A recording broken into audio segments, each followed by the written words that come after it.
auspicious Current Day 2019. I am sure that we would wish to start this remembrance by a minute's silence in the memory of all those.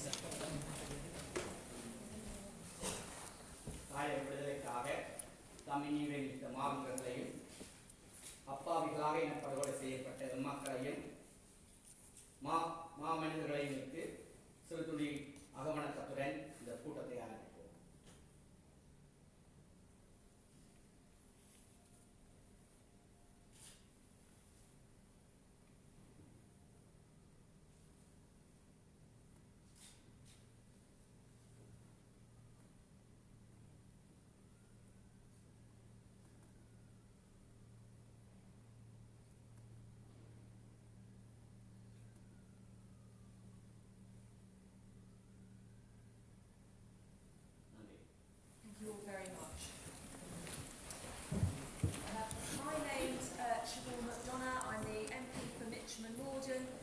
And the Vice Chair of the All-Party Parliamentary Group for Tamils.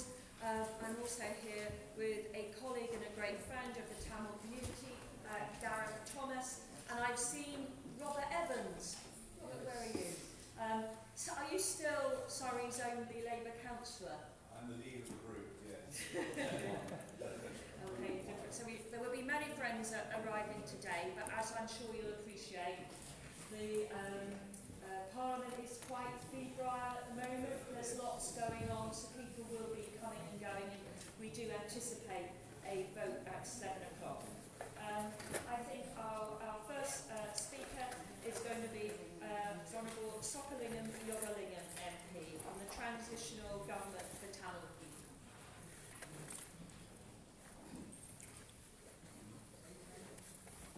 அனைவருக்கும் வணக்கம். முக்கியமாக தற்போது தமிழில் சொல்வது சரி என்று நினைக்கின்றேன். ஆகவே கலைப்போம். இந்த கூட்டம் எம் தாயகத்தில் வலிந்து காணாமலாக்கப்பட்ட மக்களுக்காக அவர்களை நாங்கள் தொடர்ந்து தேடும் பணியில் அங்கு 8 இடங்களில் உங்கள் அனைவருக்கு தெரியும் போராட்டங்கள் நடந்து கொண்டிருக்கின்றன. அத்துடன் தொடர்ச்சியாக ஆல்மோஸ்ட் 950 நாட்களை தாண்டி 1000 நாட்கள் நவம்பரில் வருகின்றது. November is coming to November 14 will be the 1000 days. They are looking for those kids that they were actually handed over to the people army and the Sri Lankan force. The people are the mothers, fathers and the youngsters, they are all looking for their kids which were handed over to them. So they are actually fighting in front of army headquarters and the police headquarters, whereas we are going to do the same to supporting them. On the 30th of August, there was an international day to remember that. So we had it one in Trafalgar Square massively, over 1,000 people attended. While the Brexit problems were in the Parliament, unfortunately, MPs could not be able to turn up. But we did it well, and we want to tell the parliamentarians and the foreign governments in here, the mother of Parliament. We want to make our voice heard.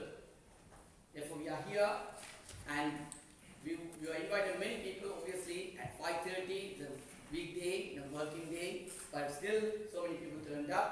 Then I expect more to come as well. Anyway, so we are going to fight for the cause. We are continuously fighting, and I was meant to be hosting the event later on, but I shall have our Prime Minister, Mr. Kumar. He is the Honorable Prime Minister from America for translation of Government Tamil. He will be joined through Skype to us, so we shall ask him to join us. He will have a better introduction than myself, I would like. Thank you. Thank you.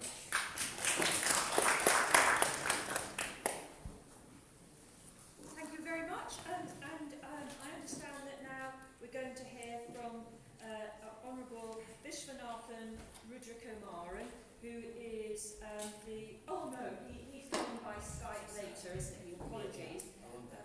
Yeah.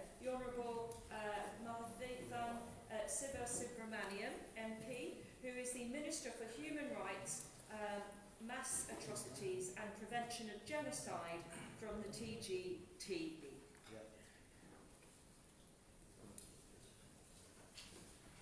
Hello, Prime Minister. Yeah, I'll put you on the speaker.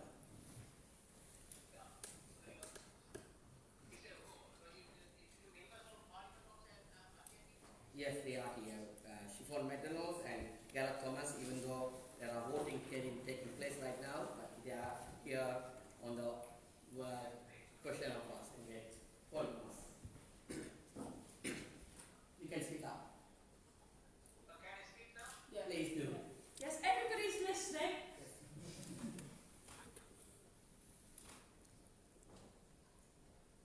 Yes, you can speak, Prime Minister. It's in the bottom.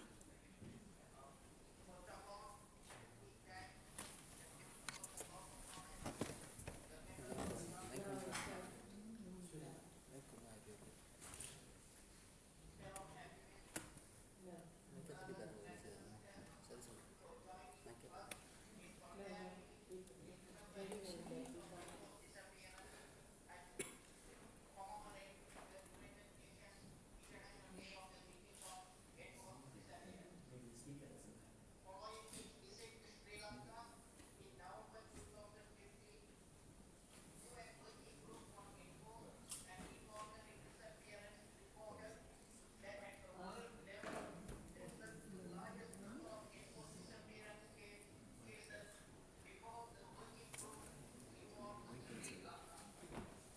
It further noted that more than 12,000 cases before the group at the time. Okay, can you just take the mic?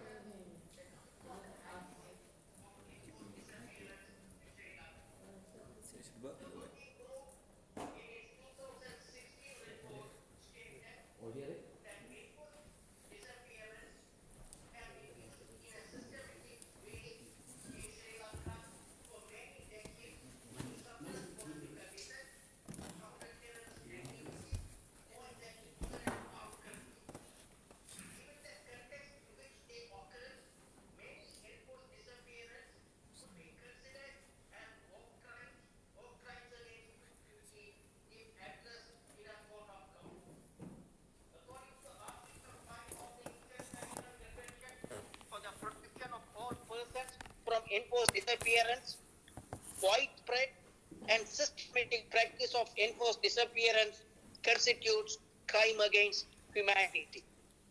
This year, the United Nations Security Council resolved that enforced disappearance constitutes war crime. Now, 10 years after the end of the conflict, the end of the armed conflict, more than 16,000 people in the island of Sri Lanka remain missing. The overwhelming majority of the disappeared victims are Tamils, as the state of Sri Lanka used it as a tool to conduct its Tamil genocide. Thousands of Tamil civilians were abducted in the state's infamous white vans. Hundreds of Tamil rebels surrendered in good faith to the almost exclusively singly Sri Lankan armed forces at the end of the armed, only never to be seen or heard from again. And their family members also went missing. The hundreds of Tamil mothers and wives are still campaigning to find out what happened to their loved one. Many Tamil mothers have died without closure. Velapulla Vijayalamma, a Tamil mother, died on July 13, 2019. Velapulla Tyagaraja was forcibly disappeared by Sri Lankan forces during the conflict in 1989. Despite searching for him for the past 30 years, she died without learning his fate, without closure, and without justice. Sadly, Vijayalamma is the only most recent victim on a long list of Tamil women passing without learning the whereabouts of her disappeared son, husband, or other loved one. Renu Saraswati, another Tamil mother, died from heart attack on February 12, 2019 after spending her life looking for her son who had been forcibly disappeared, being released from Sri Lankan government detention center. Shanmugaraja Vijayalakshmi, a 68-year-old Tamil mother of a disappeared son, died on January 9, 2019. She had spent the last 10 years of her life looking for her son Arjun, who had been handed over to the Sri Lankan army in 2009 and never seen again. On October 15, 2018, a 55-year-old Jacinda Pires, another Tamil mother who campaigned for 9 years to find out what happened to her son who had been abducted by unknown persons in a white van, died. Likewise, Sabamala Muttu Terasamma, Tamil mother who had searched for her son for the past decade, died. Her son had been handed over to Sri Lankan army in Mandan on January 7, 2008. Until her death, Terasamma tirelessly campaigned and struggled to find out what happened to her son. How many of them will die without knowing what happened to their loved one? How many of them will die without ever seeing justice is realized? How many of them will die without closure?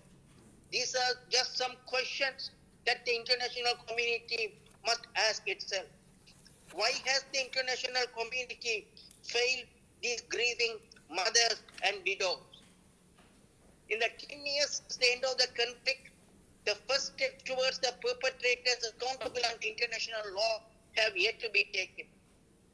Despite the fact that UN personnel were present and targeted by the Sri Lankan army.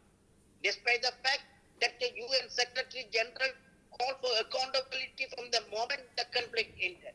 Despite the fact that the UN has conducted 3 comprehensive investigations, all finding that there were reasonable grounds to believe international crimes were committed.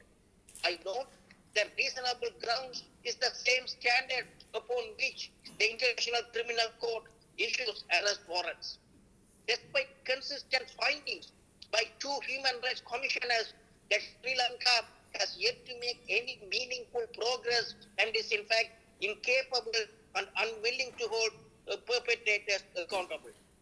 Despite recommendations by 2 human rights commissioners for international justice in the form of an ad hoc international tribunal and universal jurisdiction cases. Despite the fact that more than 1.6 million people across the globe signed a petition calling for a referral of Sri Lanka to the International Criminal Court. Despite all of this, we have not taken a single step toward accountability for the perpetrators. In fact, you might say we have taken a significant step backward. The passage of time and the leaving the crime scene in the custody of the perpetrators make justice more difficult. The only tangible achievement or step toward eventual justice eventually is that the High Commissioner of Human Rights Office had gathered and maintained in its possession a large body of evidence of what happened. The 3 reports make clear that the large body of evidence includes videos, photographs, autopsy reports, SM messages, forensic expert reports, and other highly relevant information.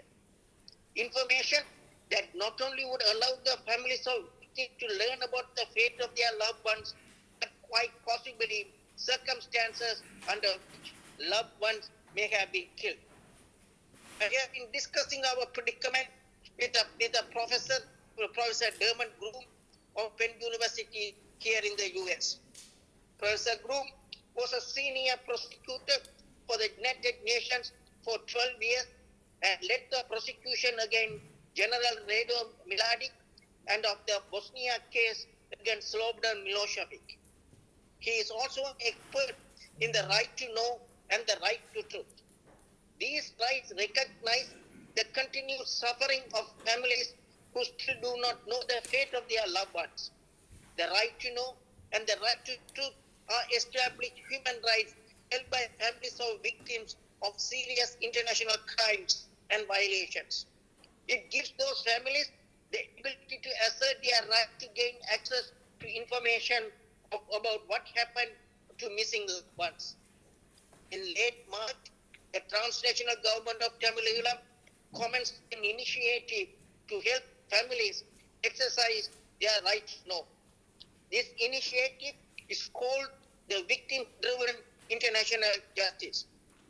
Professor Groom has already sent High Commissioner a letter requesting general access to information gathered during this investigation and in the possession of the UNHCR. While we are focusing on victim-driven international justice, we also continue to ask the government, the state, the respective the stakeholders of international relations to ensure that justice is done to Tamils. In fact, if you look at the convention, there's a committee called the committee was established under the International Convention for the Protection of all persons from enforced disappearance. Article 32 of the convention says that any member states can refer the case to the committee. Sri Lanka recognized the competence of the Committee on Enforced Disappearance to receive communication from other state parties alleging about the violations. Unfortunately, to date, no state party has publicly called upon the committee to consider Sri Lanka's lack of compliance with the convention. Today, I urge the British government refer the enforced disappearance in Sri Lanka to the committee under Article 32. Together, we will continue our quest for justice. We'll demand that truth pertains to the victims of enforced disappearance. We demand closure for the relatives and the relatives of the victims of enforced disappearance. We demand justice for the victims of enforced disappearance. Thank you, Nandri.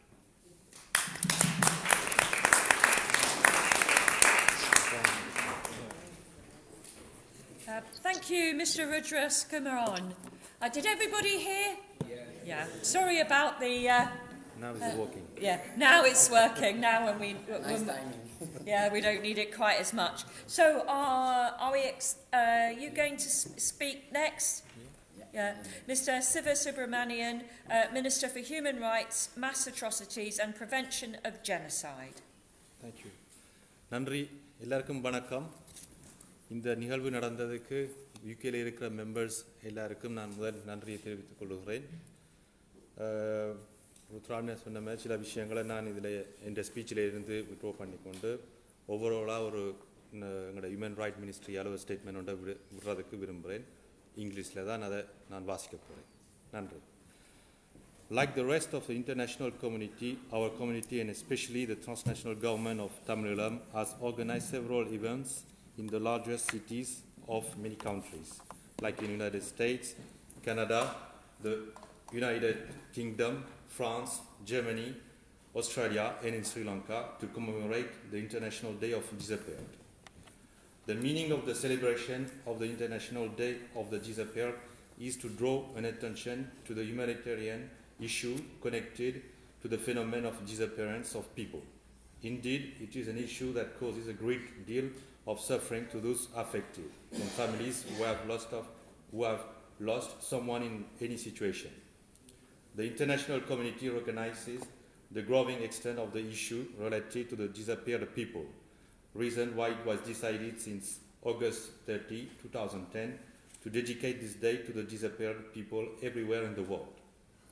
According to the definition of the International Committee of the Red Cross, a disappeared person is a person whose family has lost contact due to the, among other things, armed conflict and migration and related issues.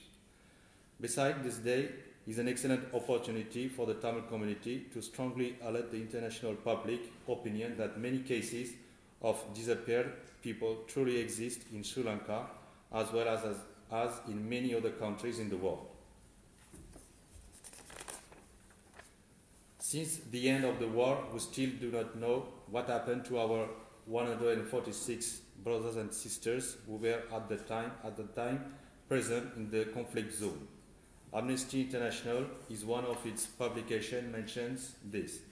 The many disappearances of people who have reached the end of the conflict denote an institutionalization of the practice of enforced disappearances in Sri Lanka.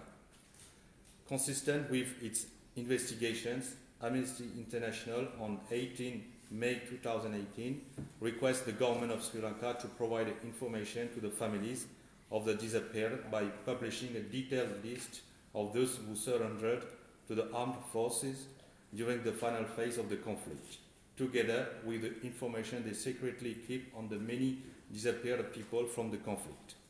Sri Lankan President Maithripala Sirisena, taking note of petitions filed by families in June 2017, promised that he will give instruction to the National Security Council to unveil this list and make them public for the families. Unfortunately, for more than 10 years, many mothers everywhere in the world have been trying to find out what happened to the children, and so far, no single promise has been respected by the Sri Lankan authorities. Further, Sri Lanka signed the International Convention for the Protection of All Persons from Enforced Disappearance in December 2015. There is no progress at all on the situation of the many disappeared people despite several appeals. The Sri Lankan authorities are not responding to human rights defenders' requests for enforced disappearances information. The perpetrators of the abduction are generally known, but they are never prosecuted. The behavior of the Sri Lankan government is a proof that enforced disappearances are in many cases very true state crimes operated by the government of Sri Lanka. This is why we are turning to the international community to resort to its diplomatic capacities and legal instruments to ensure the families of the victim have access to the very and accurate information they want at any time. The transnational government of Tamil Nadu calls on the UN Security Council and all Sri Lankan partners to take sanctions against the Sri Lankan authorities, including an armed embargo and travel restriction for those involved in serious human rights violations, including enforced disappearances as well as in hate speech. Finally, the transnational government of Tamil Nadu warns the international community of the risk of this situation that is worsening if appropriate and an urgent response are not taken. Thank you. Nandri.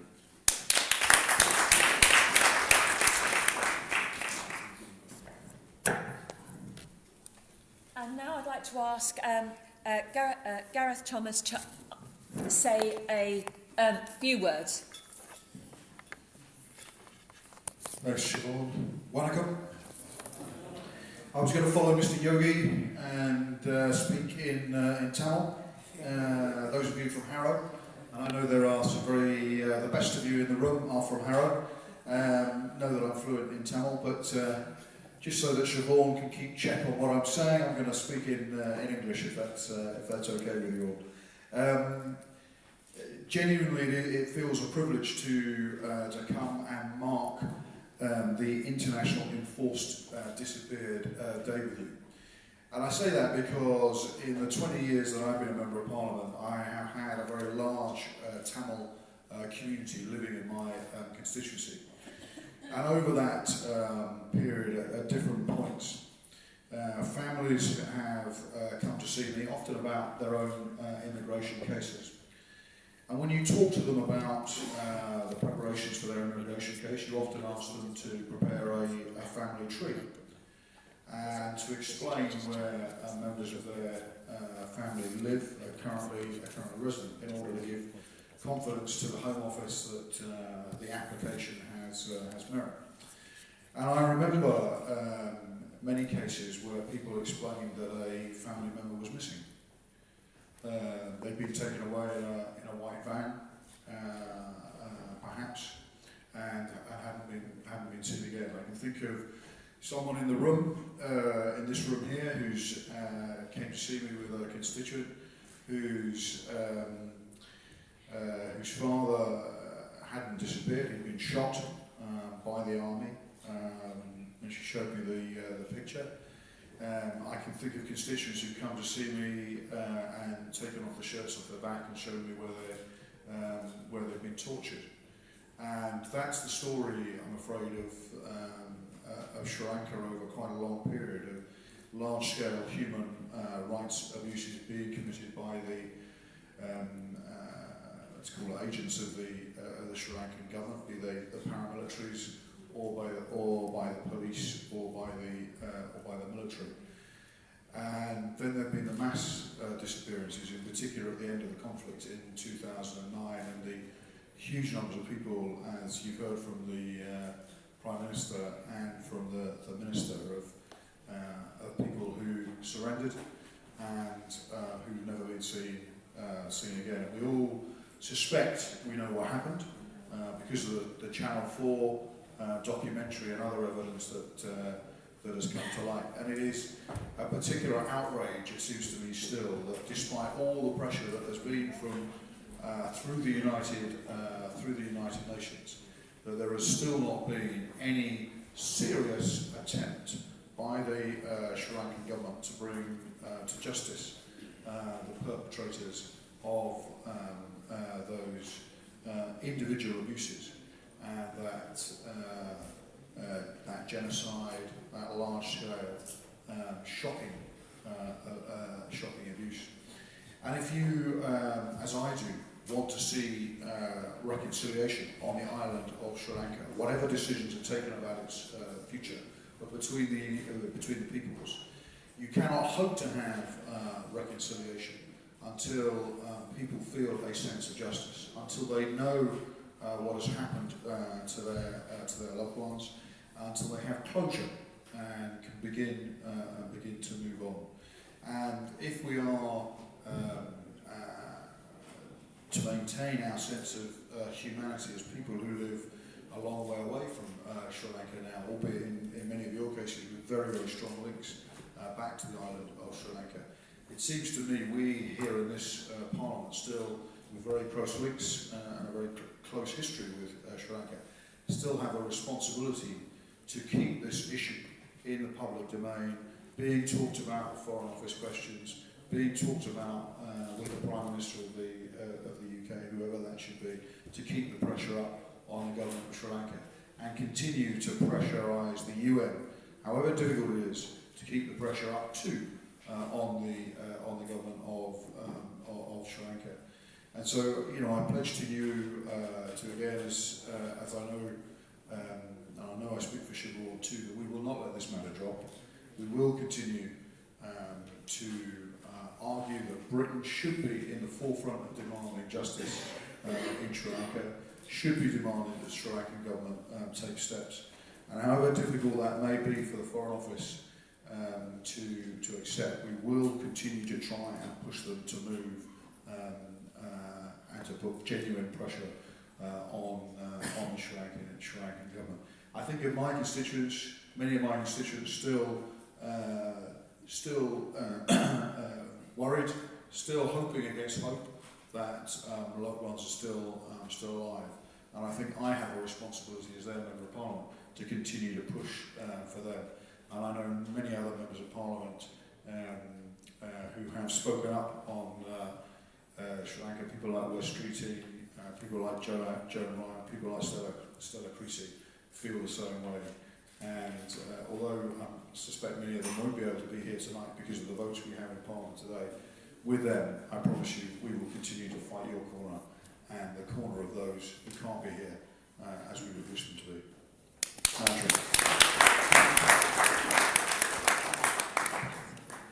Thank you, Gareth. Can I ask Cathis Warren Sritheran to do a presentation for us? Would you like the microphone? Be easier. I would.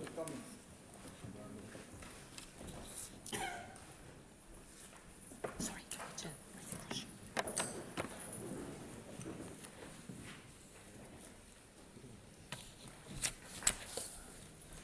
Good evening, Honourable Ministers, ladies and gentlemen. So without further ado, this is a little something that I wrote on the enforced disappearance of minorities in the state of Sri Lanka. During the month of March 2017, something brave happened in the north and east of Sri Lanka. Mothers and mostly women took to roadside protests over the disappearances of their loved ones. It has been over 2 years and the protest has not lost momentum regardless of the Sri Lankan government's attempt to disband it by using foul underhand tactics. They are demanding answers of the plights of the thousands of missing persons. Days have become years. Mothers, sisters, wives and children of the disappeared are out in the blistering heat and the monsoon rain in the hope of getting justice. But the Office of Missing Persons is yet to identify a missing individual. In reality, the OMP is just a tick-box exercise by the government of Sri Lanka, so that when it sends its ever-so-smiling diplomats to the UN, it can make it seem like it's moving towards some kind of reconciliation. However, the current demos and peaceful rallies held by mostly Tamil women are showing the truth to our international community and exposing the hypocrisy of the government. The roadside protests of the north and east have been so far ignored by the government of Sri Lanka. If not, the OMP would have at least found one missing person. So as mentioned before, it is simply a tick in the box and not an office that has any kind of genuine belief in finding any missing persons. The international community, including the various arms of the United Nations, have done very little to address the concerns of those who are demanding justice for the disappeared. These various arms of the UN do not reign in states like Sri Lanka, who systematically stifle protest and resistance that interrogate their exclusivist agendas. As a whole, one can witness the feeble, indecisive ways the UN acts when minorities, marginalized communities and workers face under such repressive governments such as Sri Lanka. 10 years ago, the air in the north and east was filled with poisonous and unhealthy gases after the aftermath of the war. 10 years on, the air is now filled with cries of woe and agony of mothers, fathers, children, and the elderly or the plight of their loved ones. It is indeed stomach churning to realize we as a race have been systematically abused, abducted, maimed, tortured, killed, and ridiculed by every successive government of Sri Lanka. Yet we as a race are unable to showcase our plight to the international communities or the structural and economic genocide that has been happening to our race since independence.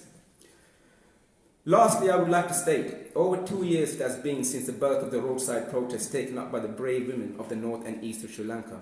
It has borne no fruit as of yet. It is our responsibility and duty to support these mothers who are asking for the whereabouts or return of their loved ones.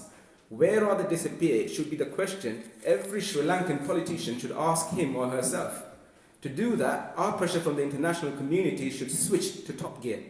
It is an upheaval battle, and we in the diaspora and the activists within that framework understand the magnitude of the work that needs to be undertaken. One has to understand when a reverend of the Catholic Church goes missing, what chance does an average Tamil person have in finding his or her loved one that's gone missing? For example, Moses Arlanandan, a close cousin of Father Francis, states, I quote, "Going to the local court and the United Nations brought nothing but failure. All we can do is worry and cry." Just the same way the mothers of the north and east have been doing these past 916 days or so. At the end of the war, Father Francis wrote a list of all those who surrendered. Father Francis in his white robe boarded the bus with all those who surrendered. Yasmin Suka, a former UN panelist, says this particular event is the single largest number of people who have been subject to enforced disappearances at the hands of the Sri Lankan army. Jayakumari Krishnakumar's husband boarded that very bus too, and she witnessed Father Francis get on the same bus with many others. Their plight will only be known by the armed forces and the government of Sri Lanka. The wives of the missing men still wear red bindis on their foreheads, signifying their married status. Children are still waiting for their parents to come home, and certainly no one has lost faith in finding Father Francis, or at least learning his true fate. 38 people who have been looking for their loved ones have sadly left Earth. I can clearly state all of them died of exhaustion and broken hearts. Waking up every morning in the hope of getting any news of their loved ones has slowly taken them to their graves. President Sirisena promised the release list of persons who surrendered to the armed forces in the final phase of the war. We are yet to see this list. So, we ask the UK government to demand Sri Lanka in publicising a comprehensive list of people who surrendered during the last phase of the civil war, listing the names of all who were detained or arrested, those who are still in custody, the names and locations of detention centres, those who have been released and to whom they were released to. Last but not least, I would like to end this presentation with a serious note to all of us. Rome was not built in a day. However, just saying the phrase and avoiding responsibility and not picking up a single brick to lay the foundations of a new Rome would mean the Rome we all dream of will never be built in our time. Actions really do speak louder than words. The actions of this roadside protest should act as a catalyst for every Tamil diaspora and the international communities to understand the battle we have in our hands to attain the truth, hold perpetrators accountable, and therefore attain justice for our people. Tamilarin Thagam. Thank you.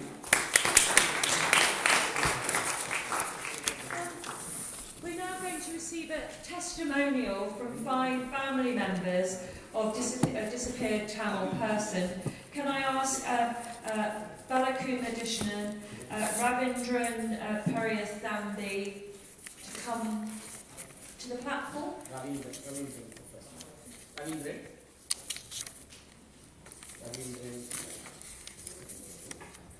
Okay, yeah.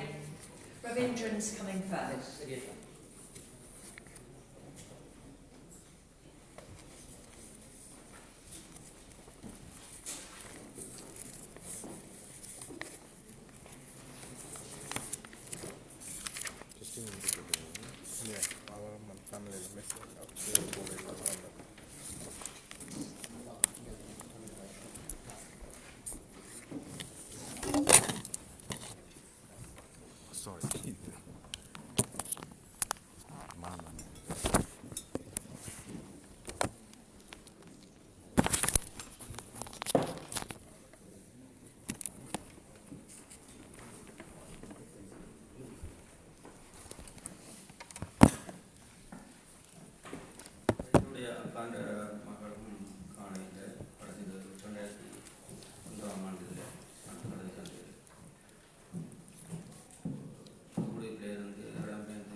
I just maybe want for the record in English to translate to everybody else. His sister, own sister's son, was actually disappeared from Mulivaikal. She is actually, in fact, one of the banners of ours. She was captured in there, and it's on the right and left corner, and it's sort of bigger picture right here. What happened to her? Tell him.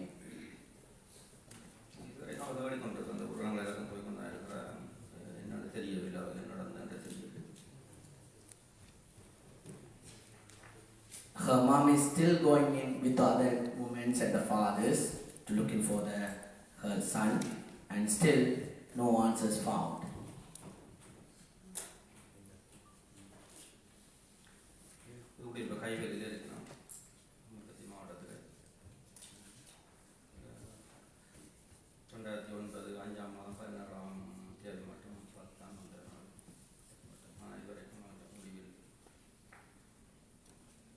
Obviously, it's hard to sort of recall everything and say it, so be bear with the people.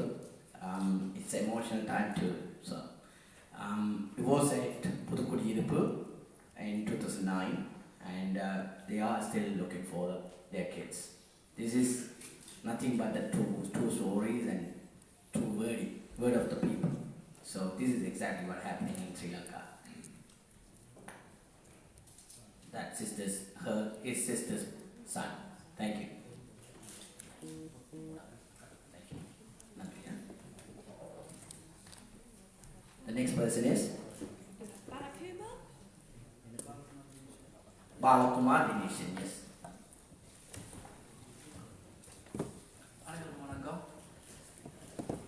இளைஞர் ஆர்வத்தால் காணாமலாக்கப்பட்டோரில் எனது அப்பாவும் ஒருவர்.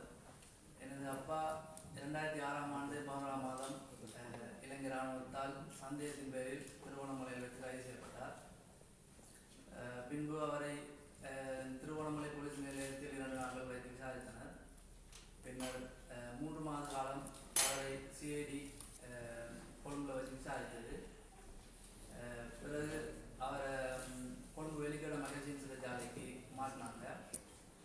அந்த டைமில் நாங்கள் யுத்தத்தில் இருந்ததால் அவரை பார்க்க முடியலை. 2009 இலங்கை இராணுவத்தால் நாங்கள் கைது செய்யப்பட்டு 6 மாத காலம் எங்களை முகாமில் வச்சுருந்தோங்க.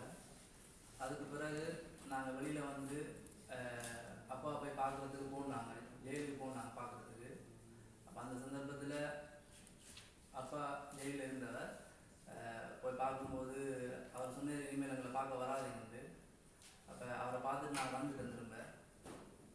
திரும்ப வந்த பிறகு திரும்ப இன்னொரு டைம் போகணும் நாங்கள் பார்க்குறதுக்கு. போகும்போது அப்பா இல்லைங்க, அப்படி ஒரு ஆளே அங்கே இல்லைன்னு சொல்லிட்டாங்க. நாங்கள் என்ன செய்யறதுன்னு தெரியலை, திரும்ப வந்துட்டோம்.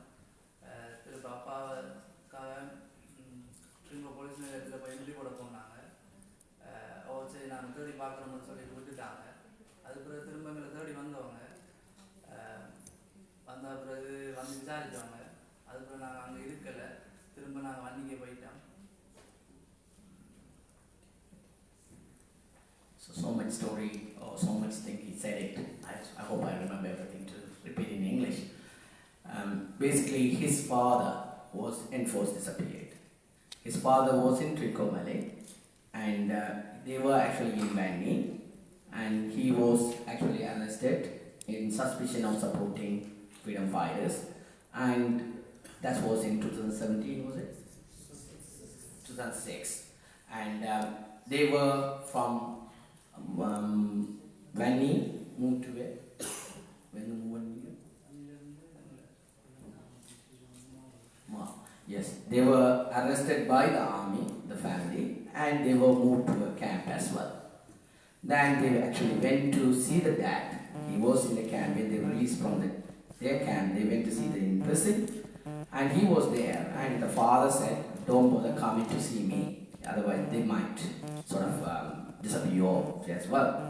So they didn't go. After 1 year later, 2008, they actually went to see him, and he is not there. And they asked him where he is. They said the person does not exist here. And so they are just still wondering what's happening. And you guys complained to the police as well? Did you say? Yes. Which police station did you complain to? Through Trincomalee police station. They went and complained to them as well. So what happened to that after that?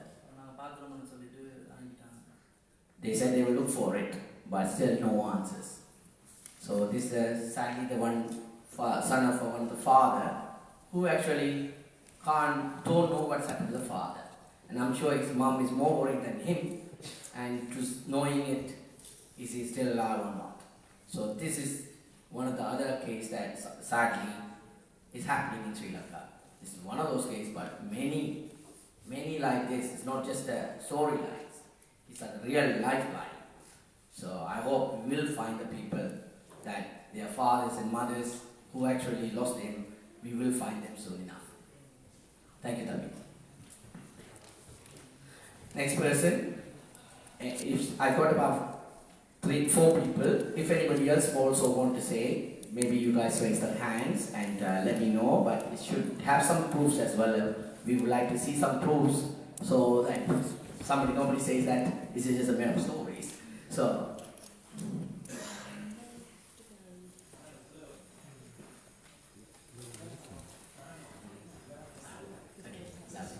sure, thank you. Can I make a suggestion to the chairman, please? Yeah. As a parliamentarian, can you please check to see how many parliamentarians are being made I'm sorry, sir. corrupt and... I'm just going to go and... Yeah. All right, okay. Yeah. Thank you. They will be back.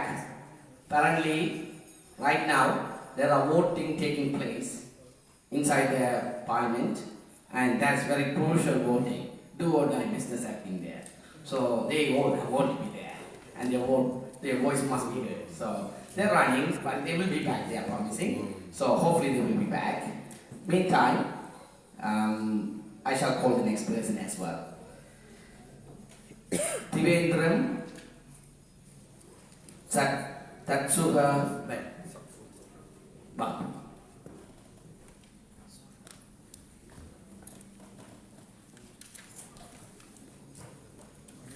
എൻ്റെ പേര് Devendran തത്സ്വരൂപൻ.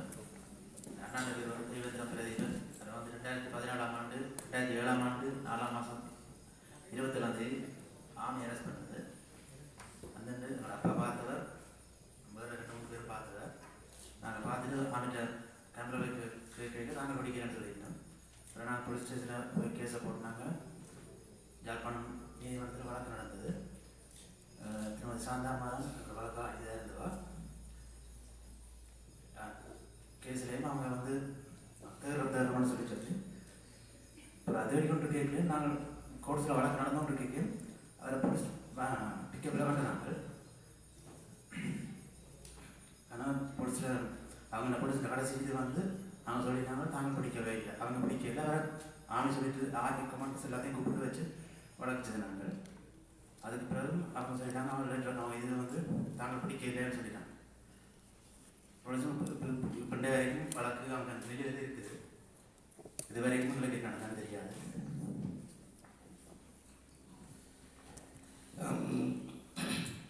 Your brother's name? His brother's name is Devendra Pradeepan, who was arrested by the Sri Lankan army, and his father was actually witnessed that while he was arrested. Now they went and put a case in the court, and the armies were called, and they simply denying that is nothing took place. They never been arrested, and the father is the witness, live witness and live thing happening, and they just deny. This is exactly what Sri Lanka is. That's what we have to get to the head of the inside of Sri Lankan rulers, that this is what you guys do into the Tamil people there. Sadly, they are still following their cases and they never give up, and I hope they don't give up at all. I'm sure my brother and I wouldn't give up, so they are fighting for it, and he will continuously fight. And you have a document here.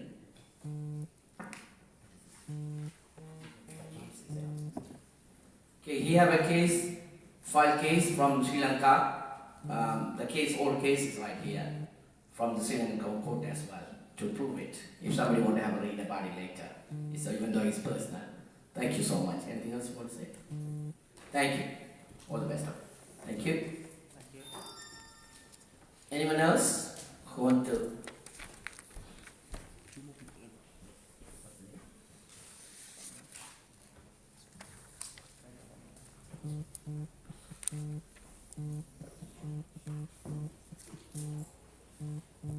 Nandan Kumaran Alakaya, please.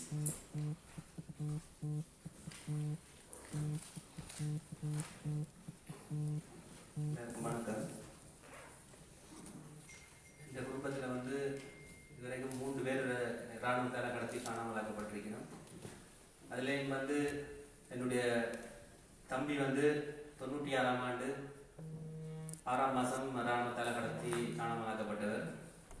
அதிலிருந்து 3 மாதத்துக்கு பிறகு 96ஆம் ஆண்டு 9ஆம் மாதம் என்னுடைய தங்கையின் கணவரை வந்து அதே பகுதி இராணுவம் கடத்தி சென்றது. என்னென்னு சொன்னால், முதல் என்னுடைய தம்பி கடத்தி காணாமலாக்கப்பட்டதை தேடுற அந்த நடவடிக்கையில் தேடுறதுக்கான உதவிகளை வந்து என்னுடைய கணவர் செய்ததாக, அடுத்ததாக வந்து மச்சான கடத்தி அதே பகுதியில் ஒரு கொடூரமாக கொலை செய்தவை நீங்கள் அறிந்திருப்பீங்க. 96ஆம் ஆண்டு கழுத்து வெட்டி கொலை செய்த இராணுவம் சுட்டுட்டு கழுத்தை வெட்டி தலையை தனிமைப்படுத்தி கொண்டு போனது.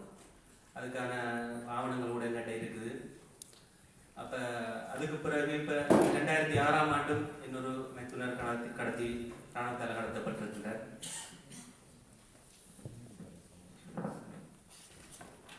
Yes. In his family, there's no one, there's no two, there's 3 people who was arrested, and they've been enforced disappeared, sadly. And apparently, his brother-in-law, who went to look for them and asked that, and he was arrested. In fact, afterwards, he was tortured, shot, and cut his head off, and killed as well. That has happened to one of the brother-in-law, who was went to look for it. Then they didn't let it go. They still found looking for their brothers. And what happened? What happened to the other brother-in-law?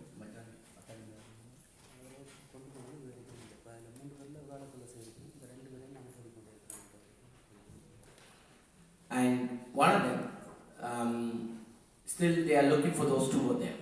Two people out of that three, and one of them was cut the neck and killed it.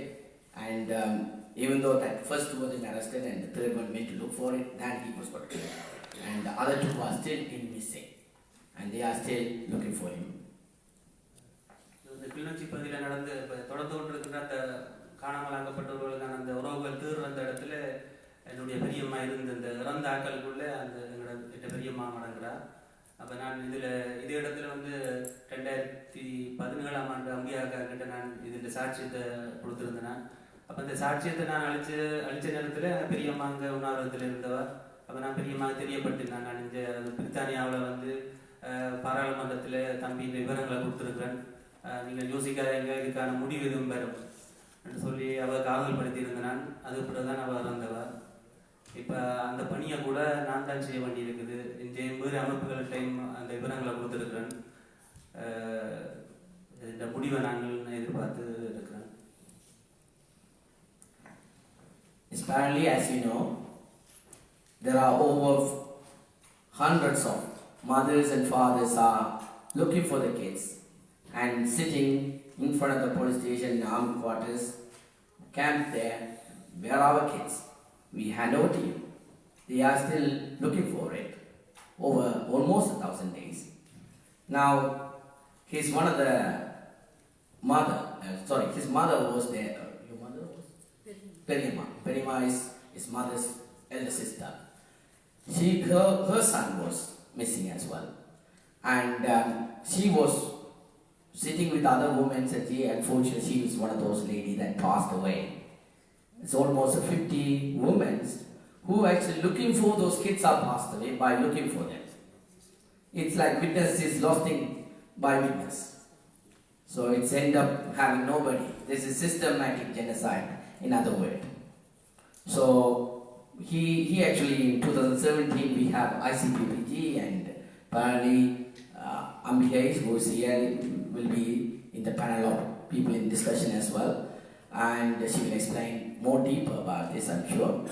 And he actually gave witness about her Periyamma, the mother's sister's son details, and comforted her Periyamma, that told her that don't worry, we have informed UNHRC about through ICPPG, and I'm sure they will do something about it. You don't have to worry about it. And unfortunately, without any answers, she has gone. So this is the situation. Most of the moms, I know there is a book we will release later on. Over 47 people accounted women who were looking for the kids are died, and unaccounted are many. They are after just about from 10th of July 2017. But we are not talking about just a couple of years. This is obviously far back. But this woman decided, listen, enough is enough. Let's look for it. We must have answers. That's the only way to do it. I think that's the only way these guys can find their kids and the brothers. So they are still looking for it. அதே காலப்பகுதியில் இப்போ எங்களோட இடத்துல நடந்த இன்னும் நிறைய கடத்தல்கள் இருக்குது. அப்போ எங்களோட வீட்டை நடந்த இந்த பிரச்சனையால ரெண்டு வரைக்கும் தேடிடாமல் அது சொல்லிடாமல் இருக்கணும். என்னென்னு சொன்னால் கொடுமையான இந்த இது தலையை வெட்டி கொண்டு போய் இன்னொரு பகுதியில் அந்தளவுக்கு அவர் இந்த ஒரு குற்றச்செயலையோ ஒரு விடுதலை அமைப்பிலையோ இருக்காதுரா. அப்போ அவரை எப்படி கொடுமைப்படுத்தி தலையை துண்டித்து கொண்டு வரன்றது ஒரு அந்த காலத்துக்கு அங்கே நடந்த ஒரு பெரிய கொடுமையான சம்பவம் அது. அப்போ அது அந்த இதால் அந்த ஊரில் இன்றைக்கு வரைக்கும் தெரியப்படுத்தாமல் இருக்கணும். பயத்தில் என்னென்னு சொல்லிட்டுனா ஏதாவது நடக்கலாம்னு. அதை விட நான் இந்த இறுதி முள்ளிவாய்க்கால் அந்த பகுதியில் நின்றேன் நான். அதாவது மே 18, 2009-18 அந்த முள்ளிவாய்க்கால் பகுதிக்கு நின்றேன். எனக்கு முன்னால் கொண்டு போன எத்தனையோ போராளிகள் அல்லது சந்தேகம் என்ற பொம்பளை பிள்ளைகளை கூட கொண்டு போயிருக்கேன். அதை நான் பார்த்துருக்கிறேன். அதை கூட இத்தனை அமைப்புகள்கிட்ட நான் தெரியப்படுத்திக்கிறேன்.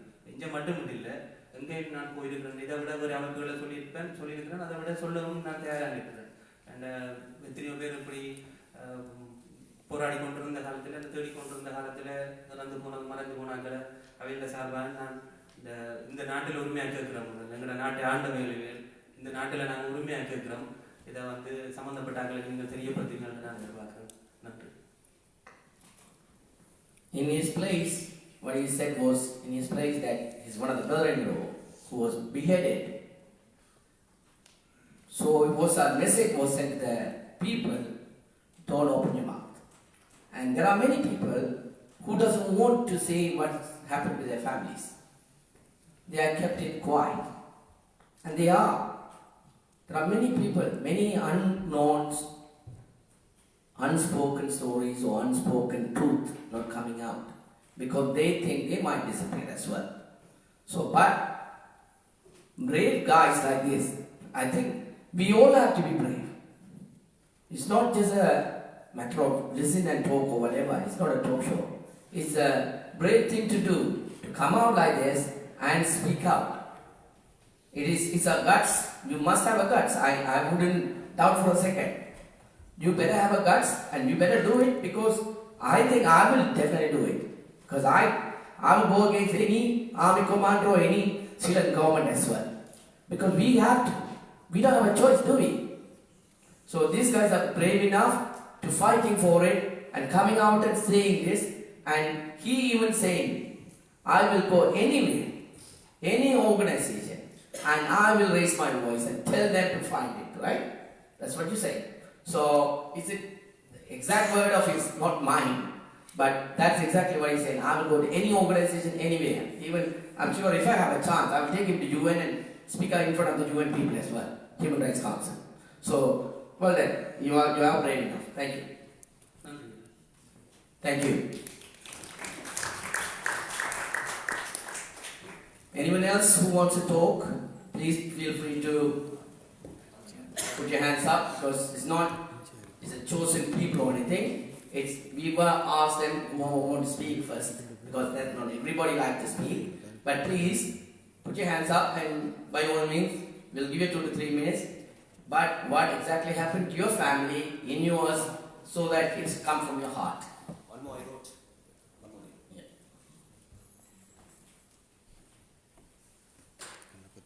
Ganapati Pillai?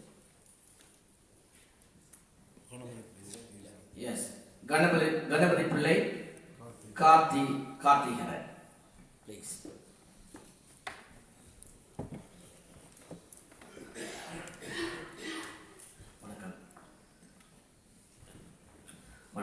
Good evening, everyone. I'm also one of the survivors from the last war. I was there till May 18, 2019 in Mullivaikal. So I lost my own brother, third one. He was the third one. His name is Kabil Tishan. We didn't hear anything from him till now, from 2009, May 18. It's more than 10 years now. And same thing that when the Sri Lankan government take their people inside their side, so what they have done is they make the people separate. So they had many checkpoints it's called Pliyakulam and some nearby the Mullivaikal. So what they have done is if they see that person is being one of the LTT member, or if they being one of the freedom fighters, so just ask them to stay away. I see many people is being separated. Still today, many of them did not turn back to home. We don't know where are they. We don't know what happened to them. As far as I know, many people, many families, many parents, they are still waiting for them to come back to home. As one of my friends said, that his aunt has been passed away waiting for their son.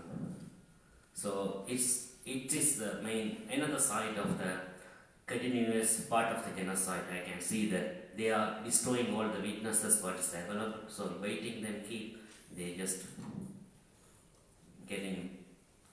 just dying themselves. I do believe whoever is being missed, I hope they are safe. We will pray for them. One day they will come back. Thank you.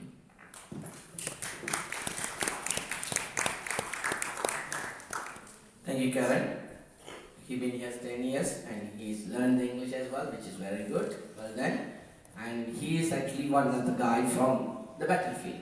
Put it out. He has actually seen the battle. and his brother was actually one of those guys who was not known where he is all about. So there are many people brave enough. 5 people came out to the front and spoken out, which is good. And I'm sure there are many more, but a lot of people do not want to say it. But this is only, you can see the counted. How many are unaccounted? How many people are still suffering back home in Sri Lanka? So we got to keep on fighting. This is one of the things that we will have to do. Fight for our justice. Fight for our freedom. That's the only one way we will get our family back even. So, by having said that, next one we have members of parliament who meant to be speaking right now for a half an hour. Unfortunately, as you know, they all are inside the parliament voting right now for the Brexit or not, hard exit or not, soft exit. So, I can speak for a few minutes if you let me. We have other next agenda. You have the time now, you said there No. before the MPs come. Yeah. So I'd like to say a few words as well. We'll have it afterwards. Yeah, thank you. Okay? Thank you. Now, we have our agenda being given at the front, and we will follow the agenda, would be good, because we do have, I thought we will be short of time, but it seems we have a bit of a time, which is very good news. Trust me, in this place we don't get time much of the time. Anyway, Havan, I don't want to speak all the time, so I can do that. I can speak. Sir, if you don't mind, may I finish this as we have a few people, You're contradicting yourself. You say few people, can you please, let me finish what I'm going to say. Can you please wait? We have a nexus, we have a following the agenda, we have a discussion, right? Panel of discussion people who are here. There are a couple of them didn't turn up, so we have replaced them with some other people, right? Panel discussion as prevention and non-recurrence of enforced disappearance of Tamils in Sri Lanka, one title. Office of Missing Person, is it a whitewash? Sri Lanka is promoting war criminals and armed force, continuing to lie and misleads international community. Also,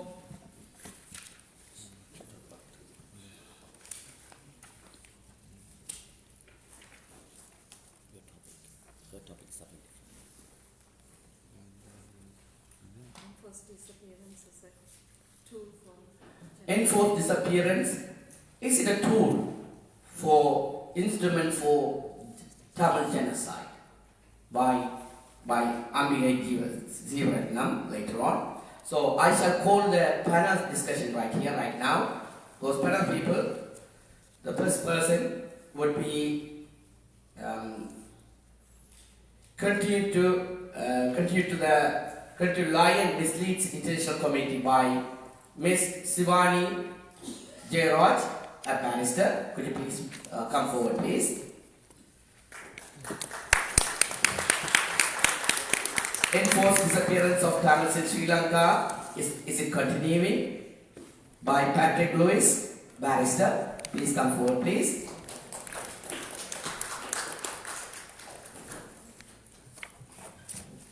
Sri Lanka is promoting war criminals and armed forces by Robert Evans, is a former MEP, member of European Parliament, and Senator, also our Senator, glad to hear, Senator of TGTE as well. Please do come forward. And is it enforced disappearance is an instrument for genocide of Tamils by Ambile Jeevaratnam. She is the director of ICPPG, International Prevention and Prosecution of Genocide. Please come forward.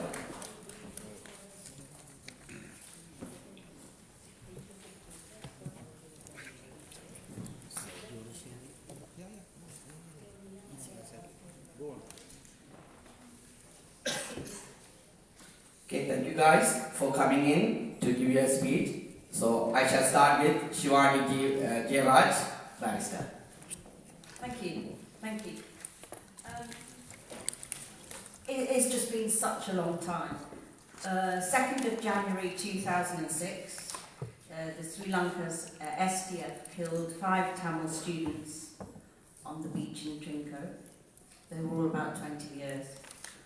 Let's just remember their names.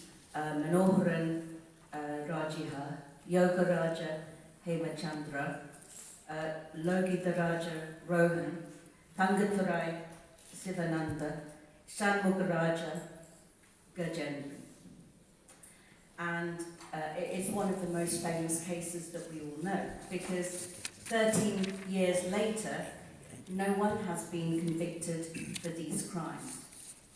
There has been a commission inquiry and 2 police investigations, and the OHCHR investigation said that there are reasonable grounds to believe that the SDF killed the 5 students. So that was in 2006. They've got the evidence, and no one has been convicted.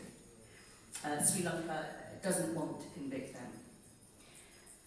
And I think one of the things we have to just accept is that Sri Lankan Buddhist nationalist chauvinism is a real factor that is going to stand in the way of any internal investigation and any conviction.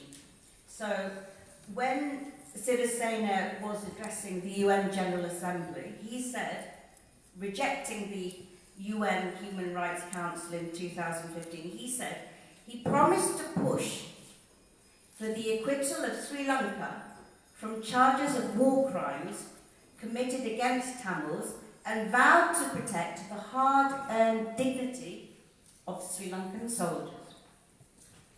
So, whenever we talk about the law, we talk about UN resolutions, we can't forget the reality of what is happening on the ground, because, you know, the bottom line is any challenge to Sri Lanka is a challenge to the singular Buddhist state. And any demand for Tamil autonomy, or any Muslim dominance in the economy, or any international pressure for accountability is a challenge to singular Buddhist supremacy. Okay, so, you know, we can talk about the formal situation, but we have to talk about the situation that we have on the ground. Everyone has seen the YouTube videos, okay, of Sinhalese priests. I think you may have seen a recent one, which I saw. Sinhalese priest, Tamil woman.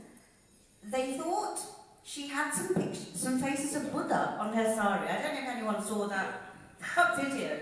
I mean, it was so messed up. Okay, but they were harassing her. And this is the country that these women, these heroines, have been protesting in for 900 days. And these women, you know, a lot of them are elderly women, and you know, the Sri Lankan soldiers have come and they've said, just sign the death certificate, we'll leave you alone. Just sign the death certificate, because if the death certificate is signed, then tick box, you're not disappeared.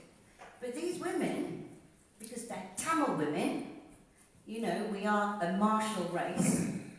For how long have our generation, Vanya, I might not be able to speak Tamil, but I have a very good idea of Tamil history and the strength and power of Tamil women. It may not always be such a good thing at the home, but certainly Tamil women are strong. And I have had 3 mothers whose children have been tortured by the Sri Lankan army. One mother was brought to the police station, and her daughter was brought to the police station, and the daughter was kept in a police cell, and the mother was made to hear the things that the Sri Lankan army were doing to the daughter in the police cell, so that the mother would stop fighting for the disappearance of her son. I mean, these are the things that are happening on the ground. So all these children have left Sri Lanka knowing that their mothers and their grandmothers are still there, day after day, in Klinochi, in Maldives, in Jaffna, standing out there in the sun, fighting for their babies. And you know, when they put the placards up, they don't just put the placards up of the children when they're grown, they put the placards up of when they're babies. You know, this is the thing that is so terrible. But we have to deal with what Sinhala Buddhist supremacy means, because while that's happening on one side, Tamils are becoming more resistant. So when the Easter bombings took place and the Sri Lankan government introduced on the 22nd of April the new emergency regulations, okay, they did the thing about the burqa, which I totally thought was wrong, but the other thing that they did was, you can't put up any flags, you can't sing any songs, you can't do any protests, you can't do any support for any prescribed group. So actually, the bombings were godsend to the Sri Lankan government because they used it to criminalise Tamil protesters. And as we all know, Jaffna University, from day one, has always been the focus point for Tamil revolutionary movement. And I don't know, again, if you were watching the YouTubes, but all the lecturers were coming out, the students were coming out, because they were being arrested because there was one small picture of the Liban or one small picture of Pravabna, and they were being arrested under the new emergency legislation. And this is all happening, but then they will still commemorate the Liban's death, and they will still commemorate Mulai Vaikal, and they will still commemorate Mahavirna. So in Sri Lanka, despite, so we have Sinhalese Buddhist chauvinism on the one side, but on the other side, we have Tamils of all ages who are still defiant. And when they're defiant, the effect of the new emergency regulations is to criminalise them. Now we come to the UK, and we see another thing happening.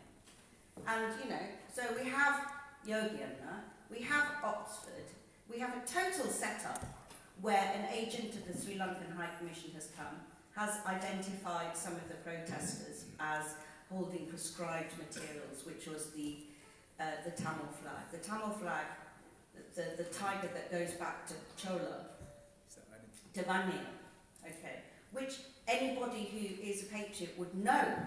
And if the police had asked that question, and actually many people who went to the Oxford demonstration had said this, they would know what the truth was. And I have to say, my respect for Yogan, it shot through the roof, because first of all, to see him handcuffed, to see one of our community leaders handcuffed like that, because the Sri Lankan state had accused him of being a terrorist. To me, it symbolised everything about the Tamil diaspora in London. And he was smiling, okay? And then you have,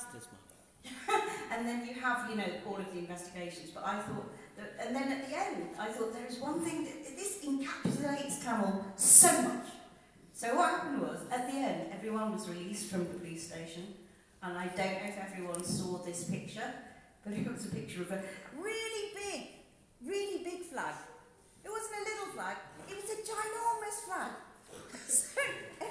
So 4 people who were arrested took a really big flag and took the picture and sent it out. And I thought, this is the spirit.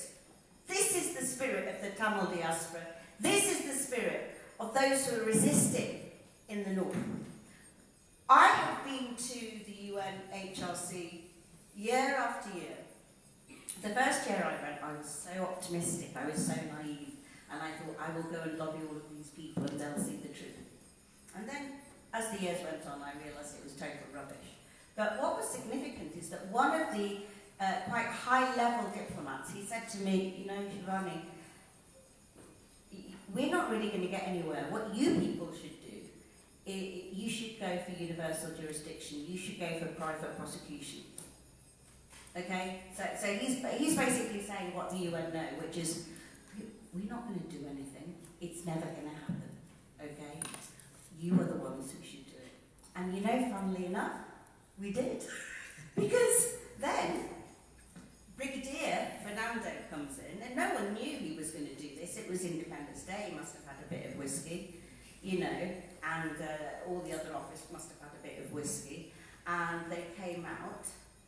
And you know, the Tamil protesters were angry, and they were taking all of the footage, and then he does that. And you have to know the family story to understand why that is a significant issue, and that is, you know, the way that some of those who had surrendered were treated. It is actually a really brutal thing to do. He was arrested and there was a trial. We didn't have the UN helping us. You know who was responsible for all of that? Us. It was just us. We didn't have anyone. And it was all the Tamil groups, and they all came together and they made that happen. Similarly with Oxford, everyone involved in Oxford were involved in complaints. Anyway, what I want to say to you, just in concluding, I know I'm really late and all the rest of it, but I want to say one thing. And it is a legal thing, but I think it's something that we can use, which is really, really important. Because one of the things that the Sri Lankan government did do is that in 2015, they introduced a piece of legislation called it was called International Convention for the Protection of All Persons from Enforced Disappearance, 2018. And what this act does is it criminalises anyone who's been disappeared, but also anyone who's been taken into custody, okay, for no good reason. And if you can't get satisfaction internally in Sri Lanka, you have another route, and we have not tried that other route, and I think this is a really good route. And that route is that we've got the template, and it's a really easy template.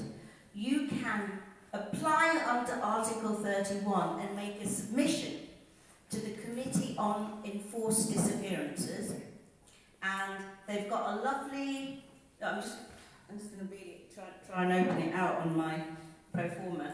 But you might be able to see here, it's lovely, easy, you know, you just write it out. We would be happy to help anyone. This is Polly Gibson, she's our campaigns officer at Justicia Chambers. We're happy to work with anyone. So the only drawback with this is it only really applies to 2015 onwards, but there is an argument for it going before. So anybody who's got somebody who was in detention, still in detention, or disappeared, they should write these submissions, and it goes to this committee, and they ask for Sri Lanka's responses, and it gets investigated. Article 30 of the regulations also has a power to speed up the investigation if there is a chance that the person may face harm. So what I'm trying to say is, leave the UN, okay, leave the governments. Let's do what we've always done, okay, which is just rely on our own community. And let's just do these submissions on disappearances because they're really easy to do. And we're more than happy to help you with it. So, yeah, what's been happening has been terrible in terms of the UN. But what's been happening in terms of protests is an inspiration. I'm just going to say one last thing. My parents, my father, was a consultant just physician for a long time. During the ceasefire, he went to Vanni because he wanted to serve his people. And he was there for years, and he treated everyone. And before he died, I promised him one thing. I said, I promise you, Appa, that in my lifetime, I will prosecute a war criminal.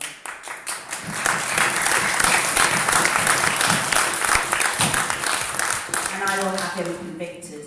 And I'm not without hope. Every day every day.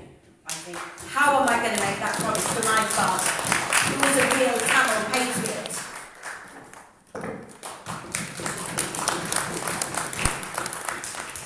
Thank you, Shivani. The good finishing, because she made the promise now. She had to keep the promise. That's Help what me I make did. the promise. I will do all my best. I'm sure the TGT will do all their best as well, and the volunteers and the old Tamils have to take that oath as well to doing that, and you will do so. Thank you. Next, I will call upon Robert Evans, a former member of European Parliament and a senator of TGTE, to speak about Sri Lanka's promoting war criminals. As you know, guys, the 58th Brigadier, who is this, General Sarvendra Silva, he was at the field 2009 May 18th in Mulivai Khan. He was the person ordering everything. He was there, and he is the Commander-in-Chief of Army Commander-in-Chief in Sri Lanka. That kind of government and that kind of army level there. So if they are promoting that, what is the end for the Tamils in Sri Lanka? So let's welcome Robert Evans on that, please. Welcome, and thank you very much indeed for that. I'm very proud to be here, and I like to class myself as a friend of Sri Lanka, but in particular a friend of the Tamil people, and also a friend of Siobhan and Gareth who are not here. As was said in the introduction, I'm also very proud to be a senator of the TGTE. I feel a bit of a fraud because I don't do very much of that, but it was very kind of you to remember that, so I'm deeply flattered. Thank you. I was a member of the European Parliament for 15 years, and I took a very strong interest in Sri Lanka, in particular the cause of the Tamil people, about one which I felt very deeply. And with Gareth Thomas, I think he and I were the only elected politicians to travel through the Varni, and we went not just to Jaffna, but to Kaitadi, and you'll forgive Chaitadichera, through Elephant Pass, and sorry? Savicheri. Yeah, Chaitadichera.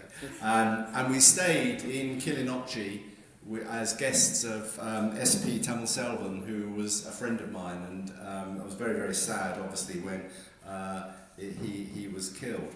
But I want to say a few words about why I believe that the Sri Lankan government is still promoting war criminals and promoting it through its armed forces and ignoring the past record and atrocities that have occurred. As has been said, Major General Shavendra Silva, was recently promoted Lieutenant General, and he is now in charge of the Sri Lankan government army. He's in charge of the army. This is the same man who was in charge of a division which circled the Tamils in the final stages of the civil war. How many were killed in that final onslaught? 40,000, 50,000?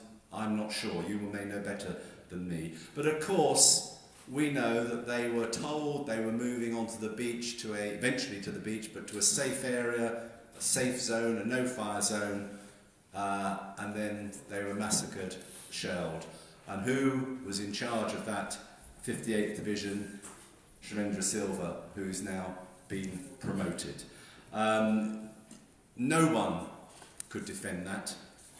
Killing unarmed men, women and children in the final stages of the war.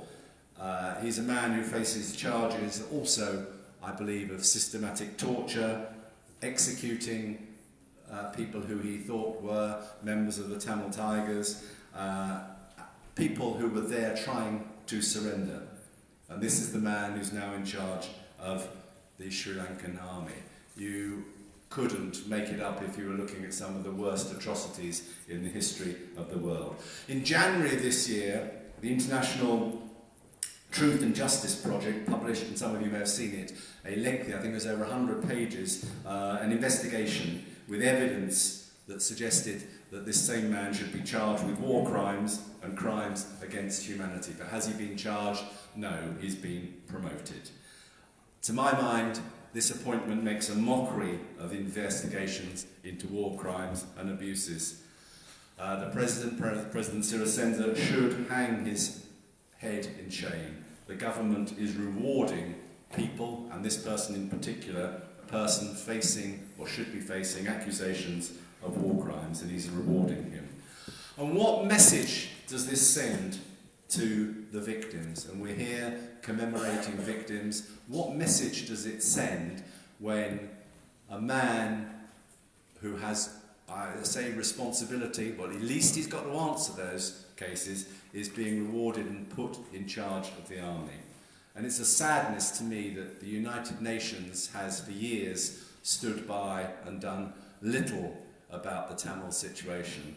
The United Kingdom government at the time did little, or not enough. The United States government has not done enough. The Commonwealth has not done enough. And these are issues that should be challenged.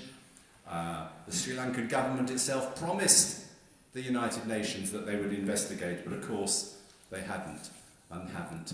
And it's a sadness to me that this is, you're here to commemorate and to remember, but it is, I'm afraid, a forgotten crime. It's a forgotten atrocity.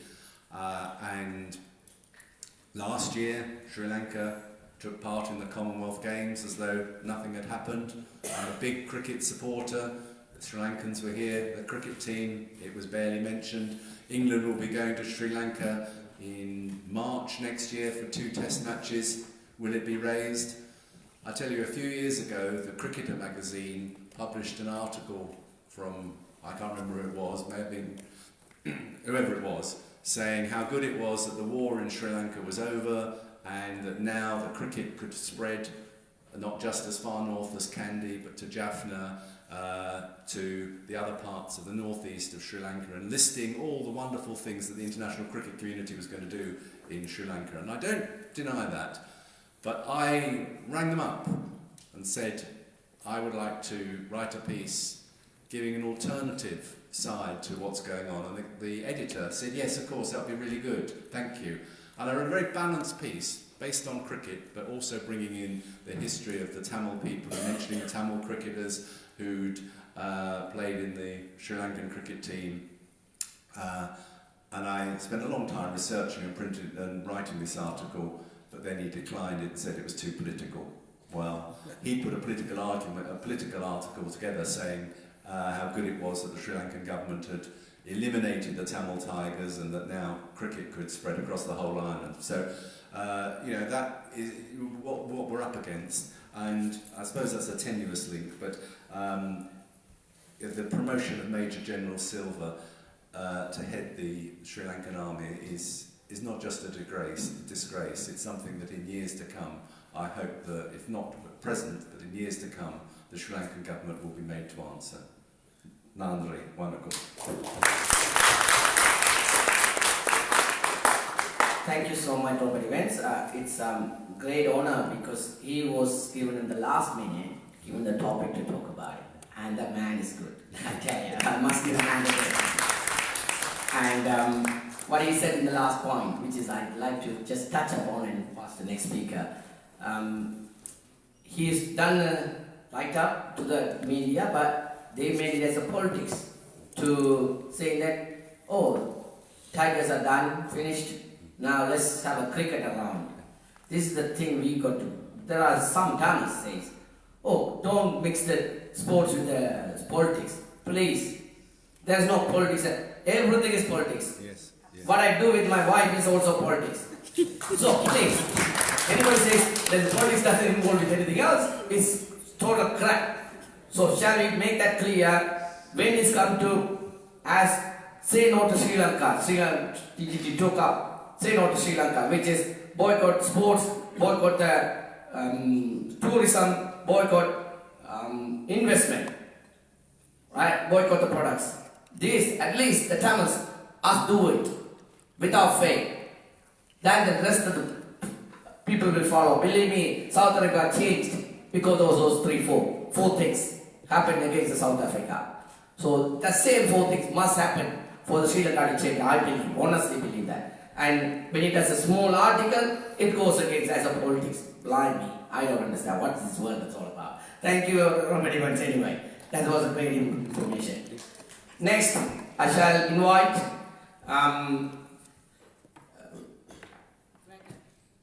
Patrick Lewis. He's a barrister too, and a good friend of mine. He will talk about enforced disappearance of Tamils in Sri Lanka. Is it continuing? We know what is happening, so let him say what is happening. Thank you very much for inviting me. I feel very privileged, obviously, to be invited. I also feel very out of place in many ways, because all of you are so obviously affected by what happened in Sri Lanka and the ongoing atrocities that continue in Sri Lanka. And with respect to whether it is ongoing, well, there's no question about the fact that it's ongoing, the disappearances of those Tamils who are merely suspected of being involved with independence for the Tamil people. So I don't think there could be any question about this ongoing disappearance in Sri Lanka of individuals.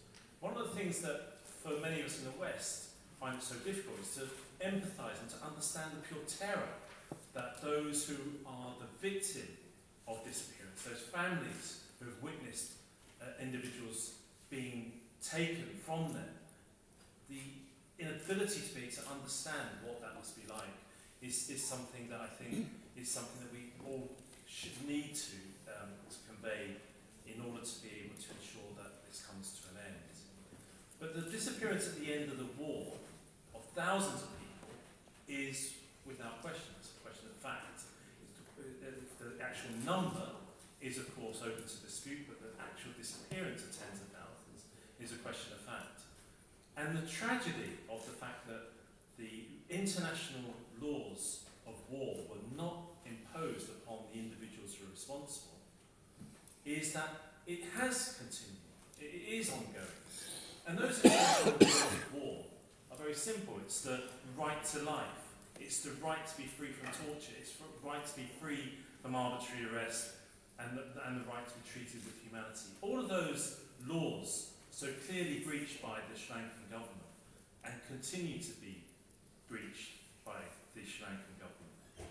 And the failure to bring anyone to account who is responsible for those breaches isn't simply a tragedy for the Tamil people. It's very clearly a tragedy for the international community, for the entire international community. And when I say the need to bring to account those responsible being of such importance, again, this isn't about revenge. Of course, for those who are the victim, for families who are the victim, one can totally understand the desire for revenge. But the importance of this is that enabling and allowing those who have been responsible for these atrocities, for these breaches of law, give rise to an arrogance, give rise to a belief that this can continue. And indeed, that is the evidence that's accepted by the various international agencies of this continuing. And can I just make reference again to the importance, and I'm very conscious of repeating what's been said, because what I think is so important is the acknowledgement and the understanding that these are not laws that belong to the government. These are laws that belong to people, to individuals within the countries where these laws have been breached. And in particular, of course, in Sri Lanka. At the end of the Second World War, Nazis who had been responsible for the atrocities that had been committed during that war were brought to trial. Something which is simply requested for those who are responsible for these atrocities is to be brought to trial. And at the Nuremberg trials, the prosecutor was a barrister called Shawcross. And in the closing speech, this is what he said. The individuals who are the Nazis who are responsible were denying that knowledge, denying responsibility, and denying that they even knew that these were occurring. And this was his closing lines. He said, "What special dispensation of providence kept these men ignorant of these things, the atrocities?" Sir Hartley asked, pointing to the 2 rows of the accused in the dock. "Mankind itself, struggling now to re-establish in all the countries of the world the common simple things, liberty, love, understanding, comes to this court and cries, 'These are our laws, let them prevail.'" And that surely is so fundamental to what is being asked, what's being advocated in this meeting today. These are our laws. They're not the laws of the international community, the international governments. They're not the laws belonging to the Sri Lankan government. They're not the laws belonging to the United Nations. They're our laws. And for all the reasons so eloquently explained and advocated by Shivani and by the other speakers today, it's fundamental, not simply, as I say, for the Tamil community, but for the international community, that these laws are made to prevail through any means that we can ensure that that is done. And means advocated by Shivani, bringing individual prosecutions is, of course, something that we should pursue. But also to continue to try to ensure that these international laws are brought to prevail on those who are actually responsible in the international courts is something that we should not let hold and not let go. And so all I can say is, tragically, of course, until these laws are brought to prevail, well, of course disappearance will continue, because they can be done with impunity. And whilst that can be happening, then there can be no rule of law continuing. So I just thank you very much. Thank you, Patrick. Patrick, as you know, he's a barrister, so he will stay within the law of it and how to get those people back home, who are the people are doing us. So we will one day follow his footsteps and follow his ideas and get them without doubt. And there's a surprising guest also who was kind enough to come in and give us some ideas and advice. That's Dr. Martin Stern. He's an MDE, Holocaust survivor. That's Second World War Holocaust survivor. Holocaust Memorial Day Trust encourages remembrance in the world scarred by genocide. He will speak about how to bring other countries' ethnic groups to stop the enforced disappearance and how to bring other people to work together with us. So let's hear from Martin, please.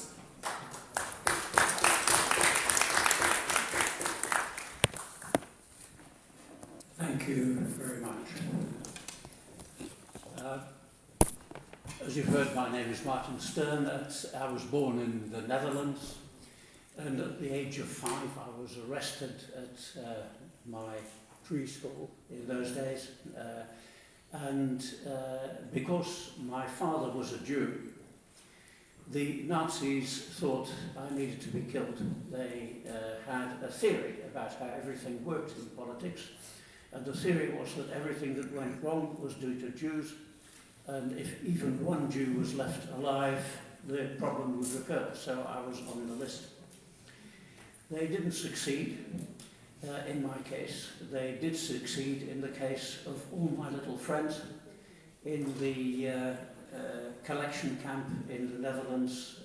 They all went up in smoke. And there's no time to explain why my history is not typical. I eventually became a doctor, and I retired as a doctor, and was asked to talk about these experiences. And now my full-time occupation is educating people, mainly school children, but all sorts of other groups as well, including universities, about not only the Holocaust, but genocides. In 1904 to 1907, the Germans murdered as big a proportion of the Herero population of what is now Namibia as they later murdered Jews in Europe. In 1915, the Ottoman Turkish government murdered 1.5 million Christian Armenians, just in case they might, during the First World War, take sides with the Christian Russians. The Ottoman Turks, of course, were Muslims. They feared that. There was no evidence for it. There is no evidence for it since, but they decided to act. In the early 1930s, the communist regime in the Soviet Union, to enforce Stalin's mad agricultural policy, carried out a genocide in the Ukraine. And that's just in Europe, and that's just before the Second World War. After the Second World War, multiple horrors, no time to go into it. It wasn't only Jews, there were millions of others who were murdered too. And after it, people said, never again. Well, look at what's happened in Sri Lanka. Look at what's happened in Cambodia, Rwanda, Darfur, and what's happening in Syria, what has happened in Iraq, and what has happened in many other countries. By now, the rather old textbook on genocide that I've got talks about more than 50 genocides or genocide-like events worldwide since people said never again after the opening of the death factories that the Nazis had. We're not very good at it. The United Nations in 1948 promulgated a convention on the prevention and punishment of the crime of genocide. This is when the word genocide and the concept entered international law. We're not very good at making that work.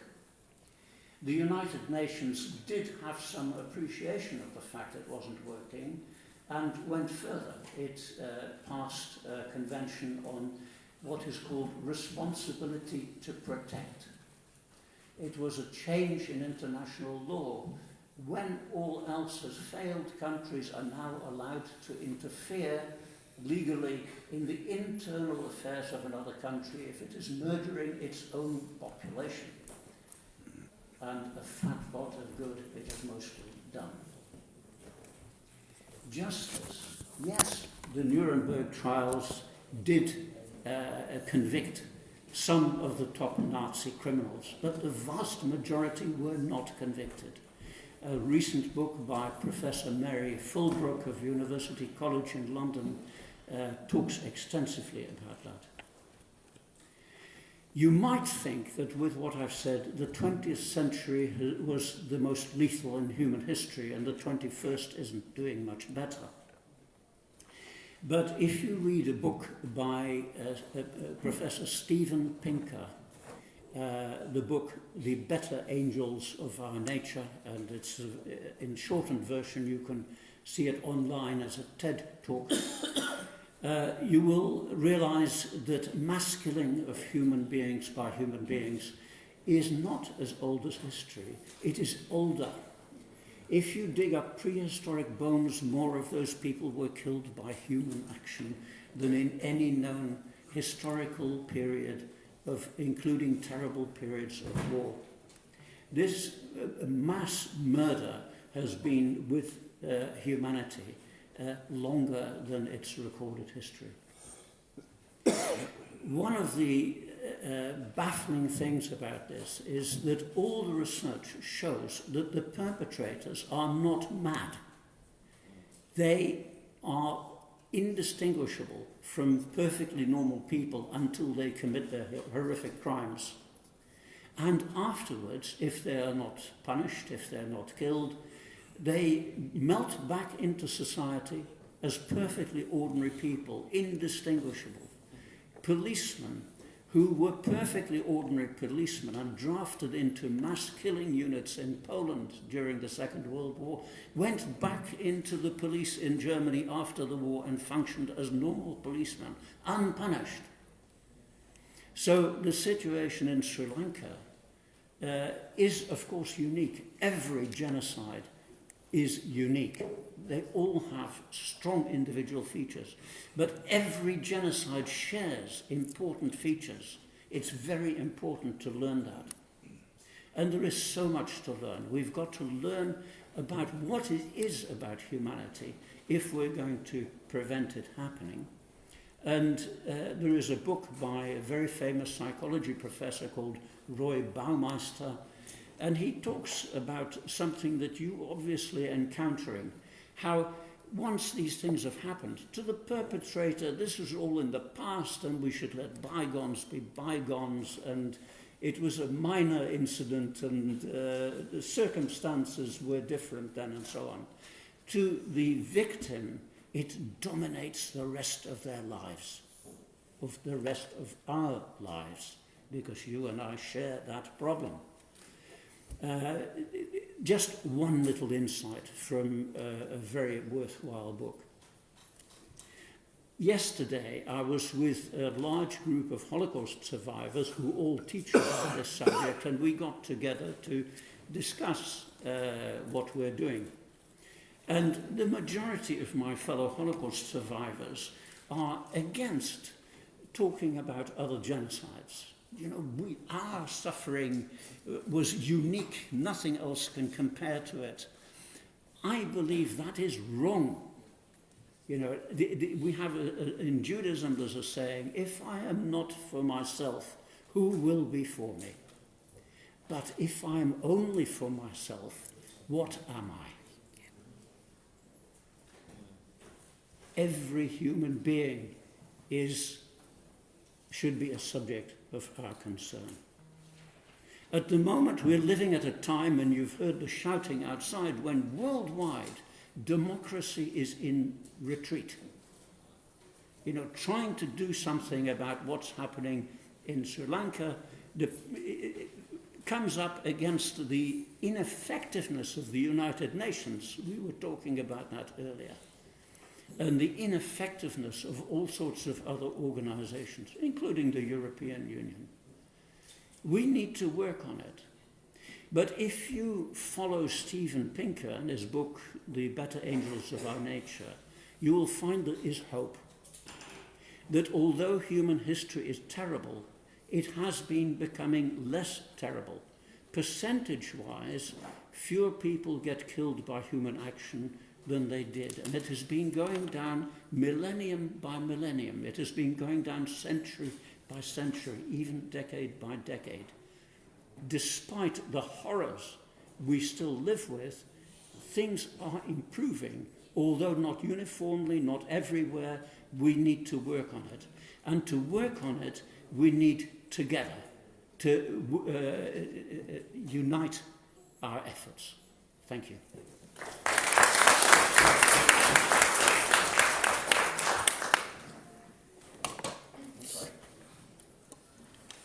Thank you so much, Dr. Martin. This was a great speech. If I am for myself, what I am. So the democracy in question, right outside the parliament, mother of parliament even, this is the same thing happening around the world. So we must work together without no doubt. But as we have to keep our fight goes on, that's the strength. Our fight will bring other people as well. So, having said that, thank you so much. Next one is the final person in the panel. Then we will have our TGTE discussion afterwards, or speech afterwards. Enforced disappearance, is it a tool for genocide? By Ambige C. Ratnam, ICPPG Director.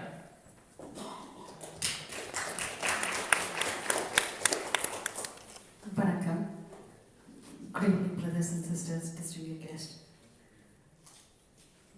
TGT and British Parliament has been organising this for at least 4 or 5 years continuously, and where we have proceeded is a question. And rightly, one of the victims who has been talking, at least for the last 3, questioned the panel, was directed straightly to me to answer what have we done for them. I will touch upon that a bit later. My topic here is enforced disappearance, an instrument of Tamil genocide. Is the government of Sri Lanka using enforced disappearance as a means or a tool to commit genocide? And it is OSL report itself, which was watered down, said enforced disappearance has been used by consecutive governments to target those perceived as critical to government, supportive of opposition movement, or involved in armed conflict. This is not me quoting. This is the watered down version of the OSL report quoted. So and they have admitted it is the successive government. It's not just the Tamils. International world has got the proof to do it, but not the political will. Enforced disappearance against Tamils has been used as a tool to suppress the voices demanding self-determination, equal human rights, who questions war crimes against humanity or genocide. We have seen that in one of the testimonies today, where one of the family members disappeared and the brother-in-law who went out to look for him was slaughtered, and they took the head away, and that was a message sent to the entire village: if you look for your loved ones, this is the plight of what it will happen. And this is the tool that they are using. They will make you disappear, and once they disappear, if you question, either you will be killed or you will be disappeared. Successive government of Sri Lanka uses enforced disappearance as one of the counter-insurgency tools to eliminate any leaders, youths, and we have seen that they don't have to be Tamils. If you speak up for the rights of Tamils or justice, you will be disappeared. That's what happened to Mr. Latanga Vikramasinghe. We all remember our former Prime Minister David Cameron when he went to Jaffna, and Balendran Jayakumari and the 13-year-old Vibhushika. They were demanding what happened to their brother or the son, and Vibhushika was demanding what happened to her older brother. And this was highlighted because David Cameron went. When it was at peak, it was in the media attention, still Sri Lankan government took them, imprisoned them, and it was only because of international organizations and the political pressure, after a long time they were released. If David Cameron didn't go there, or if that political pressure was not there, probably they wouldn't be alive even now. So this is what is happening there. Already, why are we calling enforced disappearance as a genocide? Because not just the person who disappeared suffers, but entire social structure suffers. The loved ones suffer. If you think about the mothers who have been now protesting almost 1,000 days now, can you imagine on our day-to-day life going out there, sitting there for a whole one day and protesting?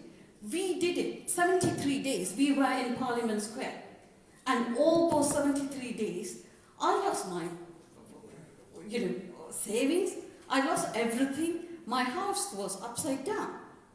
Can you imagine every single day for somebody to go and live there, not thinking about the livelihood and the other children, how difficult it is? And then on top, to find out that some of the plight, they have been asked, as rightly pointed out by Shivani, they have been forced to sign death certificates. some of the parents did sign it. I have got evidences saying that we have been forced to sign and we had no choice, otherwise we were threatened that the rest of the children will be disappeared. So the women who are fighting there is probably have got nothing to lose because all the children have been taken away or the husband have been taken away. So this is again, as we can rightly see, it's not just people who are in Sri Lanka or homeland who are suffering. The people who have migrated to this country or managed to save their life are still fighting. As rightly pointed out by one of the victims or the survivors, I hate to call you a victim because you are the survivor, and you have rightly questioned me what I have done. Shivani, unfortunately, you know the form that you are talking about, that I sent all those forms to UN in that particular manner. And what they did, they sent it to Sri Lanka. And what they do is, it is how any civil service or UN states work. They adopt what is happening and they then, try to eradicate evidence of any such thing that has happened. Then I stopped sending it. And at that point of time, but they have to produce a response. They can choose to produce a response. That is true, they have to, but I'm still waiting to hear from them. So probably one of the things that we should do is, demand the reports of those we have already submitted. And in no way I'm discouraging any one of you. More we do it, it's difficult for them to hide. It's difficult for them to kill. That's right, yeah. At least, worst comes to worst, if they do, then that is another evidence that will fine.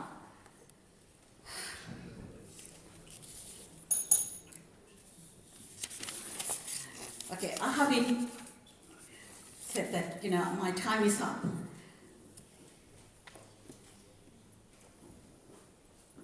All what I can ask is, at least, the least all the international governments and international bodies could demand Sri Lanka is to release all those names who are in captive and all the secret camps. These are open secret. We all know there are secret camps. And the Prime Minister at that time, Ranil, in front of British Foreign Minister, said, all those who were in the captive are dead, whereas we all know they are still alive. What is the Prime Minister or ex-Prime Minister advocating? That is, it is a clear intent. So they will disappear and they will be killed. That's the message from top, from whether it may be Ranil or Sri Sena, whoever is sending out the message. So there is a clear intent to destroy the Tamil community, and hence they are using enforced disappearance as a tool for genocide of Tamils. Thank you. Thank you, Abhay. So now the time, obviously, for any questions. By the way, Translation Normal Tamil is also what is UN are doing. We have the rights to ask the UN if they are holding anybody of my brother who lost, who enforced disappeared. If they have a details, they should give to us. That right to information act is there. So you can actually write to them to get the information, because I may not know, my cousin or my somebody friend or somebody who's seen it could have given it. There are a lot of evidence being passed to UN and they have it. There are forms which can be filled. There are a lot of people, over 100 people filled it last Friday on the 30th. There are some more forms we brought it. which if you can, whoever filled it, haven't filled it, fill it up. We will send it to UN and demand our justice. From every corners we need to, that's what Zambi and Shivan was saying, we must hit it wherever every corner must be hit. So, we shall... I want to make a speech for 3 minutes. You shall, sir, but this is a discussion panel. We will have a time. We will give it to you next. There will be a deputy prime minister with a speech as well. So please wait. And now, that's not the thing, my dear. This is not. We are not doing for. Sorry to say, but we have to discuss this, right? So anyway, now the panel is here. Anybody have a question? Please put your hands up, and they can answer your questions. Questions only. Just a question only. May I hear you, sir? There's a question. You remember you were arrested. There were 3 other chaps also were arrested in Oxford. There was a lady who was arrested simply because she was waiting for a lift. And I have taken up the case with the independent organization for the police complaints in Oxford and also complained to the police commissioner. So I have just asked this lady to deal with that lady, but she's scared because she is illegal. That's the only snag. Okay. So that is something perhaps... Yes. Yeah. Shivani could answer that question, please. Yeah. What can we do about it? Okay, so the first point is, if I just broke it down, she attended the protest because she genuinely wanted to attend the protest. Oh yes, she was yes, of course. Right. She was protesting, Okay. and she was waiting. She happened to be, after the men were taken away, she was there alone and the police arrested her. Unfortunately, it took 4 hours for me to try to get the police to get her out. But then she told me, older brother, I'm sorry, I'm illegal, so I can't. Well, Therefore, what I'm trying to say is, I will go to the MP and the councillors later on, but I just want you to know that this type of thing is happening as well. The first thing I would say is that, if there is a potential claim for asylum, then... She's a failed asylum thing, she's illegal. But things have obviously changed after this protest, haven't they? So, we need to make sure that we maintain the confidentiality of the claim. So... So what I'm saying is... keep it low level if you can. And go to any barrister or solicitor that you trust, because it is a very significant issue, because Amal Abeysekara, right? Yeah.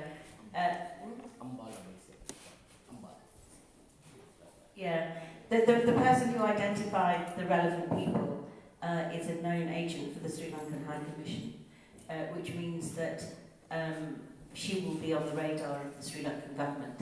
And as far as they're concerned, she was linked to a prescribed group or in possession of material from a prescribed group, which would lead to a serious sentence. I just wanted to bring it to your notice. We are dealing with it, okay? Thank you very much. Okay, thank you. Okay. Thank you. It's if I may say something, sir, there are people, we are scared to even go out to complaining. Yeah. So we will be failed asylum seekers, that they have the right to be, but it's up to them, but they should be within the law. That's what we have to be. They will have to follow it, they will follow there are barristers of ours, they can go and see them personally. Thank you, sir. Next question, that's that could have been answered as well, never mind. Next question.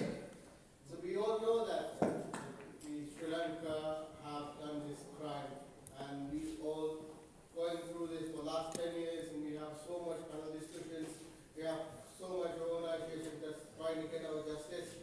But when will that, and who is going to achieve that? Because anything that we see, that the world is watching, it's 21st century, we well developed by media, and we have all the law, we have the power to change the life, but we are not really doing it. We just saying that, oh, this is how to go through this. The truth is just straightforward. Because international society is clearly ignoring us for the last 10 years, and international society is clearly ignored us when the genocide is happening. The British media, the British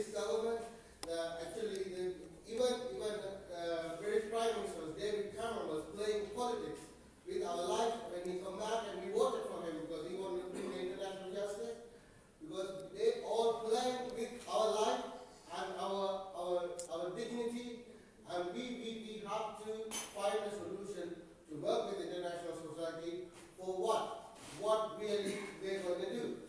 How we're going to achieve something that's just the talks only happening for last 10 years. So how long this talk is going to happen? We want these answers. The panels, I don't know if you can answer this question, but this is... It's a tough question, I would say. Yes, but nothing is easy in life. Everything is a tough, but we have to find... One second, that's a good question. Let's the panel answer that. We got your own question, sir. Thank you so much. Ulan, who is in the panel like to answer the question, please? I want to just direct the gentleman, the medic who, former medic who spoke. Martin. Sorry, because I think there's a very relevant lesson to be learned from Jewish history. Because after the Holocaust, there were dedicated groups of Jews who were very tightly and covertly organised, who literally went around the world and initiated private prosecutions of those who had committed war crimes. And to me, that is the most direct thing that we should be doing. I think we should, basically, I'm just going to say, okay, fuck the UN. I mean, I'm sorry, but that's what I'm sorry, but that's just what I think. I've been there nearly every year, and it's just like a total waste of time. I think what we should be doing is in every country in the world, where there are tunnels, bloody hell, we get everywhere, right? There's a petrol station, there's going to be a tunnel.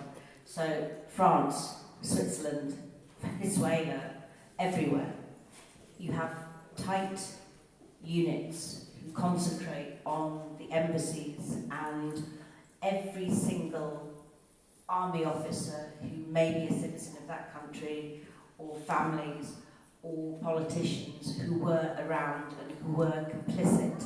And you get the data, you get the intel on them, and then when you have a sufficient brief, you get the buggers arrested.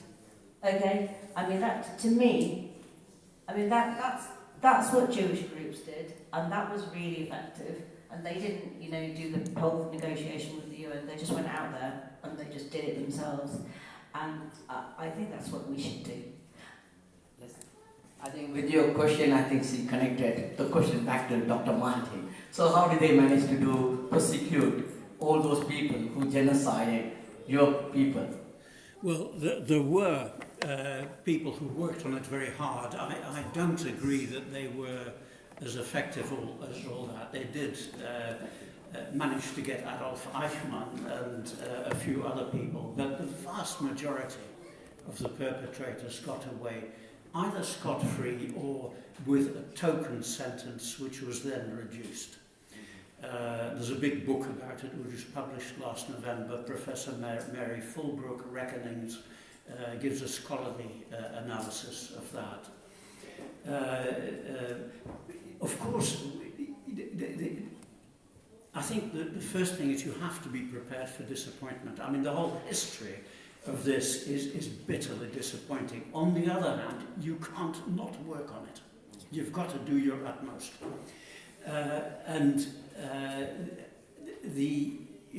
One of the branches of what I think we should do, I think, the previous reference was really to the legal work, getting the evidence and getting a prosecution going. But there is more. I mean, there are tourists who go and enjoy a nice holiday in Sri Lanka, and they have a nice breakfast and they watch elephants having their morning drink, and they come back with a sort of romantic idea of what a wonderful paradise Sri Lanka is. And the names of the politicians who are responsible, the names of known perpetrators should be made to stink when if they ever dare to set foot outside Sri Lanka. I think people should, who consider going as tourists to Sri Lanka, should realise what sort of country they're going to. I'm not saying they shouldn't go, but I think they should go with awareness, and I think they should make their voices heard when they go there. There is the legal work, which I didn't refer to at all, but it's of course vitally important. But there is also political work and there's reputational work. It's hard. It will never be, it won't bring your relatives back. It won't even get you your property back. But you have to do what you can. And there is more than one avenue to pursue.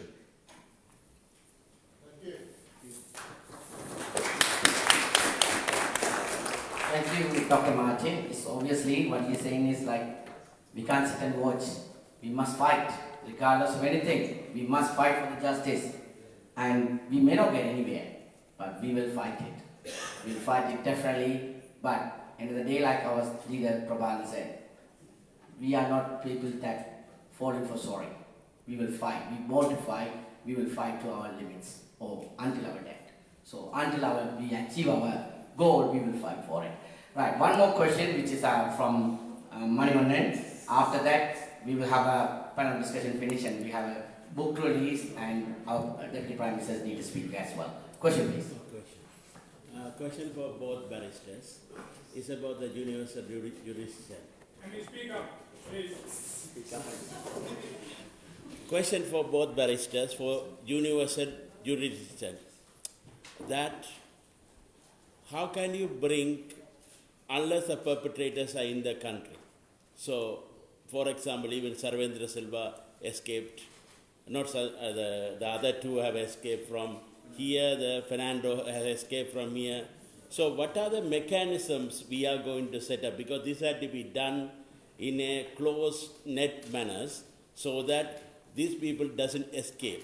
Because unless even you take them to the court and then you prosecute them with all the evidence, it's not going to happen. So that is where, because you cannot have any sort of, you cannot bring them there, from there. So what are the mechanisms we should have as Tamils to get the universal jurisdiction in place? Patrick, would you like to?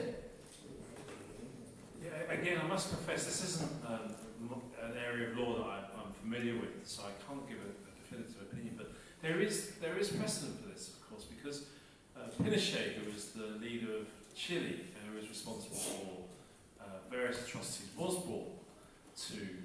arrested in the United Kingdom, and proceedings were commenced against him. So there is precedent for doing this, and I think it is about collating the evidence. It's about then attempting, when those individuals do come within the jurisdiction of a country that would be willing to take action, is then to organise that evidence to be presented and to try and ensure that they are arrested and brought to justice. But I must confess, I'm not suggesting for a moment it's an easy process or one that I'm familiar with. Maybe it's something Shivani would have greater knowledge of and experience. I don't know. With the Brigadier's case, we were very lucky because in every country, the law in terms of war crimes is different. So in the UK, it's really hard to get a prosecution because you need to have the agreement of the Attorney General before there can be a prosecution.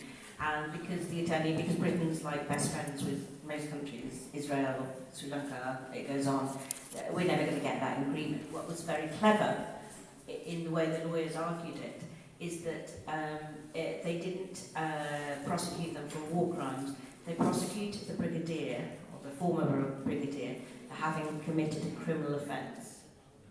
Okay, so that was all very clever and very inventive. But in other countries, you don't have that limitation. So, for example, in France and in Switzerland, and you can imagine that in Switzerland, which is where you have the UN, you have organisations, for example, like Trial International, where if you have a very solid brief, you can work with NGOs. So basically, you provide a very solid brief with the evidence, you give it to a particular NGO who has experience, and then they take it to the prosecutor and they say, look, arrest this guy. All right? So I think the way it would work is this. I think we should set up war crimes units, and I think they should be war crimes units where there are Tamils in every country where there is a diaspora. And we have to have a list of who we think are possible contenders. So for example, you know, you can have dual nationals, all right? So if you have a dual national who's a Sri Lankan, and I mean, Radha Fox was a very good example, right? Yeah. But it's not. But remember, it's not just the big politicians. It's all the team. It's all the other guys as well. Okay. So it's everybody who was in the army. It was everybody who was doing things that were political. It was all the spokesmen who justified the genocide. And remember, it's not just the genocide, but it's everything that goes back to, you know, potentially, you know, 1983, and that covers a lot of people. So there are two things you need for the War Crimes Unit to work, and I think that this is a real thing. Okay, this is the thing that's going to work.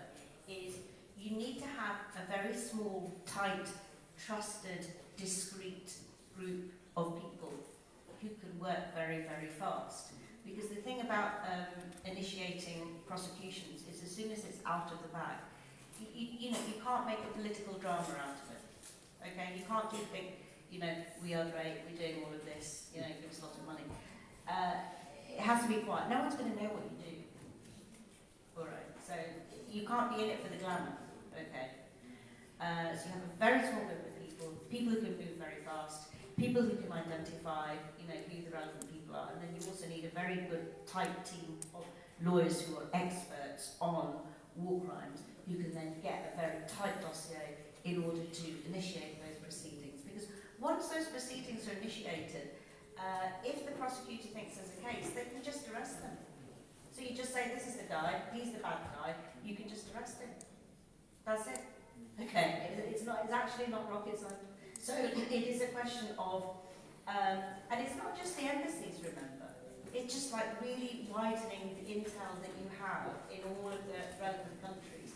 And, you know, it's something I would love to do. I mean, obviously the arrest of the Brigadier was revolutionary. Okay, I really need people to understand that. It's the first time it happened in the whole world. And everyone was telling us, you can't do that because of diplomatic immunity. And it happened, you know. So I think that's the way forward. Thank you. Now that brings the conclusion to the discussion panel. So let me give a thanks and great claps also from you guys for Dr. Martin. Secondly, Ambulance Varanam, Director of ICPPG. Thirdly, Shivani, Barrister. Fourthly, Patrick Lewis, Barrister. Then, Robert Evans, he is also left a bit early, but Robert Evans, MEP, former MEP, and also Senator of TGTE. Thank you all guys, and before you guys walk away, thank you for giving all your advice and answering the questions. And now I will come back to you to give you 2 minutes as well for your speech as well. We have the departed, not now, just sit down now, just give me a minute. The departed people who are actually the mothers and fathers who actually lost their lives while waiting within last 2.5 years of looking for their kids. Their books, their pictures and their stories, which part of it north and the east, Vadakan Kilakilay, Tamad Kilayogalay, Kanamalaki, Valindu Kanamalakapator, the Gina Kanamalakapator, Valindu Kanamalakapator, allow Tangal Play, Tangale Kayala Alitavargal, Amialam. அந்த பிள்ளைகளை காணாமல் என்று சொல்லி அவர்களை தங்கள் உயிர்களை கொடுத்திருக்கிறார்கள். அவர்களை ஞாபகப்படுத்தும் விதமாக, to remember them, we have produced the book by those people back home, and we are going to issue this book to the honorable people right here at the front by one young MP who elected, Ajandhan Kantaya, to come forward please and hand over the books to the panels. That would be nice. And also Deputy Prime Minister Balambi Murudas also here. I think she will have the first go.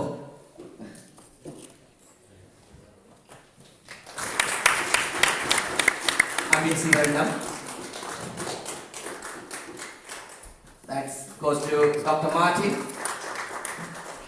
That's, oh, yes, and the minister from France, Human Rights Minister, and Shivani, barrister,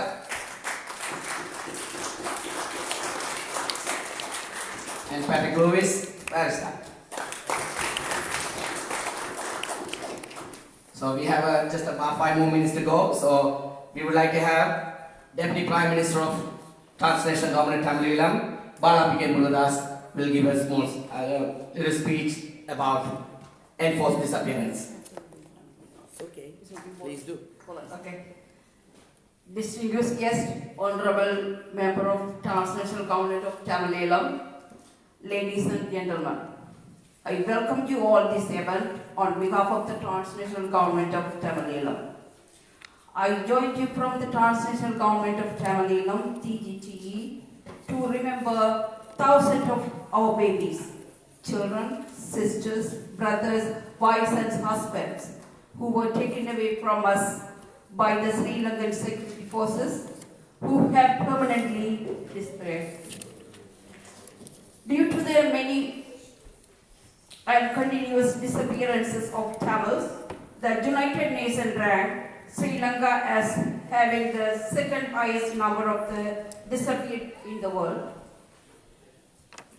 I also want to bring to your attention that in the whole world, only in Sri Lanka, are babies disappearing. These babies are all Tamils. Even though thousands of Tamils surrendered 10 years ago, there are still no trace of their whereabouts, including the plight of the babies. These babies would now be around 10 years old. The Sri Lankan government not only ignores the calls about the disappeared, but it recently rewarded Savendra Silva with the promotion after he oversaw the surrender and disappearances of our people as their military commander. This effectively closed any hope of Tamils getting justice inside Sri Lanka and the need of an international investigation referring Sri Lanka to the International Criminal Court. We must continue our campaign despite opposition from the Sinhalese government and some Tamil group and politicians. This is a tribute we can give those disappeared and their families. Tamil mothers of disappeared started a campaign to search for the disappeared. They continuously held rallies, demonstrations, and hunger strikes to highlight the plight of their loved ones, even after being repeatedly attacked and intimidated to stop by Sri Lanka's military forces and intelligence agencies. But these families have continued their protest, with several mothers dying from grief from not knowing what has happened to their children. When this mother went to the UN Human Rights Council to lodge a complaint about these disappearances, military forces and intelligence agencies followed and harassed them, even resulting in a mother fainting at the UN and admitted to the Geneva hospital. Despite all these challenges, families continued their protest. There was an important protest taking place at Omandai, where several were surrendered and captured by the Sri Lanka army who have disappeared. There are also several protests taking place around the world to highlight the plight of the disappeared and their families. When the Sri Lankan Prime Minister visited in the northern city of Jaffna for a major festival, he stated in public meeting on January 15, 2016 that those who surrendered to the Sri Lankan security forces at the end of the war in May 2009 are no longer alive. So far, the Prime Minister is refusing to give any clarification about his statement, including who is responsible for the killings, their where they were killed and where are the bodies of the disappeared are? We are asking, why are you silent, Prime Minister? Tamils, including our Tamil political leaders, should ask Prime Minister Ranil Wickremesinghe for the answer before he leaves office in the few months' time. Several mass graves were also found in Tamil areas, raising fears that these mass graves may be that of the disappeared Tamils.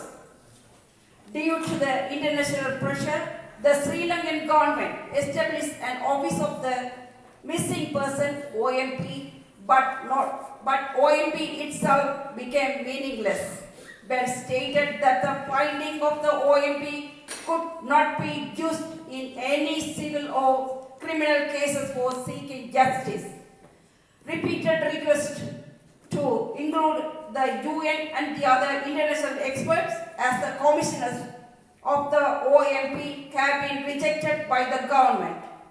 Adding the insult to injury, the Sri Lankan government included former senior security force officer as one of the commissioners of the OMP. The transnational government of the Tamil will continue our campaign to find the disappeared and to seek justice. Thank you very much. Thank you. Unfortunately, we have run out of a lot of time, even though I was asked a gentleman who can actually give a little speech, but unfortunately, security forces are going to come in. Yeah. Just in case, I'll pass to you, sir. But let me thank the people who have attended here, just in case if that turned off. Thank you so much, all of you coming here and the panel. Please take a seat and whatever you want to say, sir, quickly before the security forces walk in. Okay, all I want to say is, when you talk about genocide, I went to a panel discussion in Oxford Union, of which I'm a life member. States commit genocide. Governments commit genocide. No revolutionary group commits genocide. That's the first thing that we're going to do.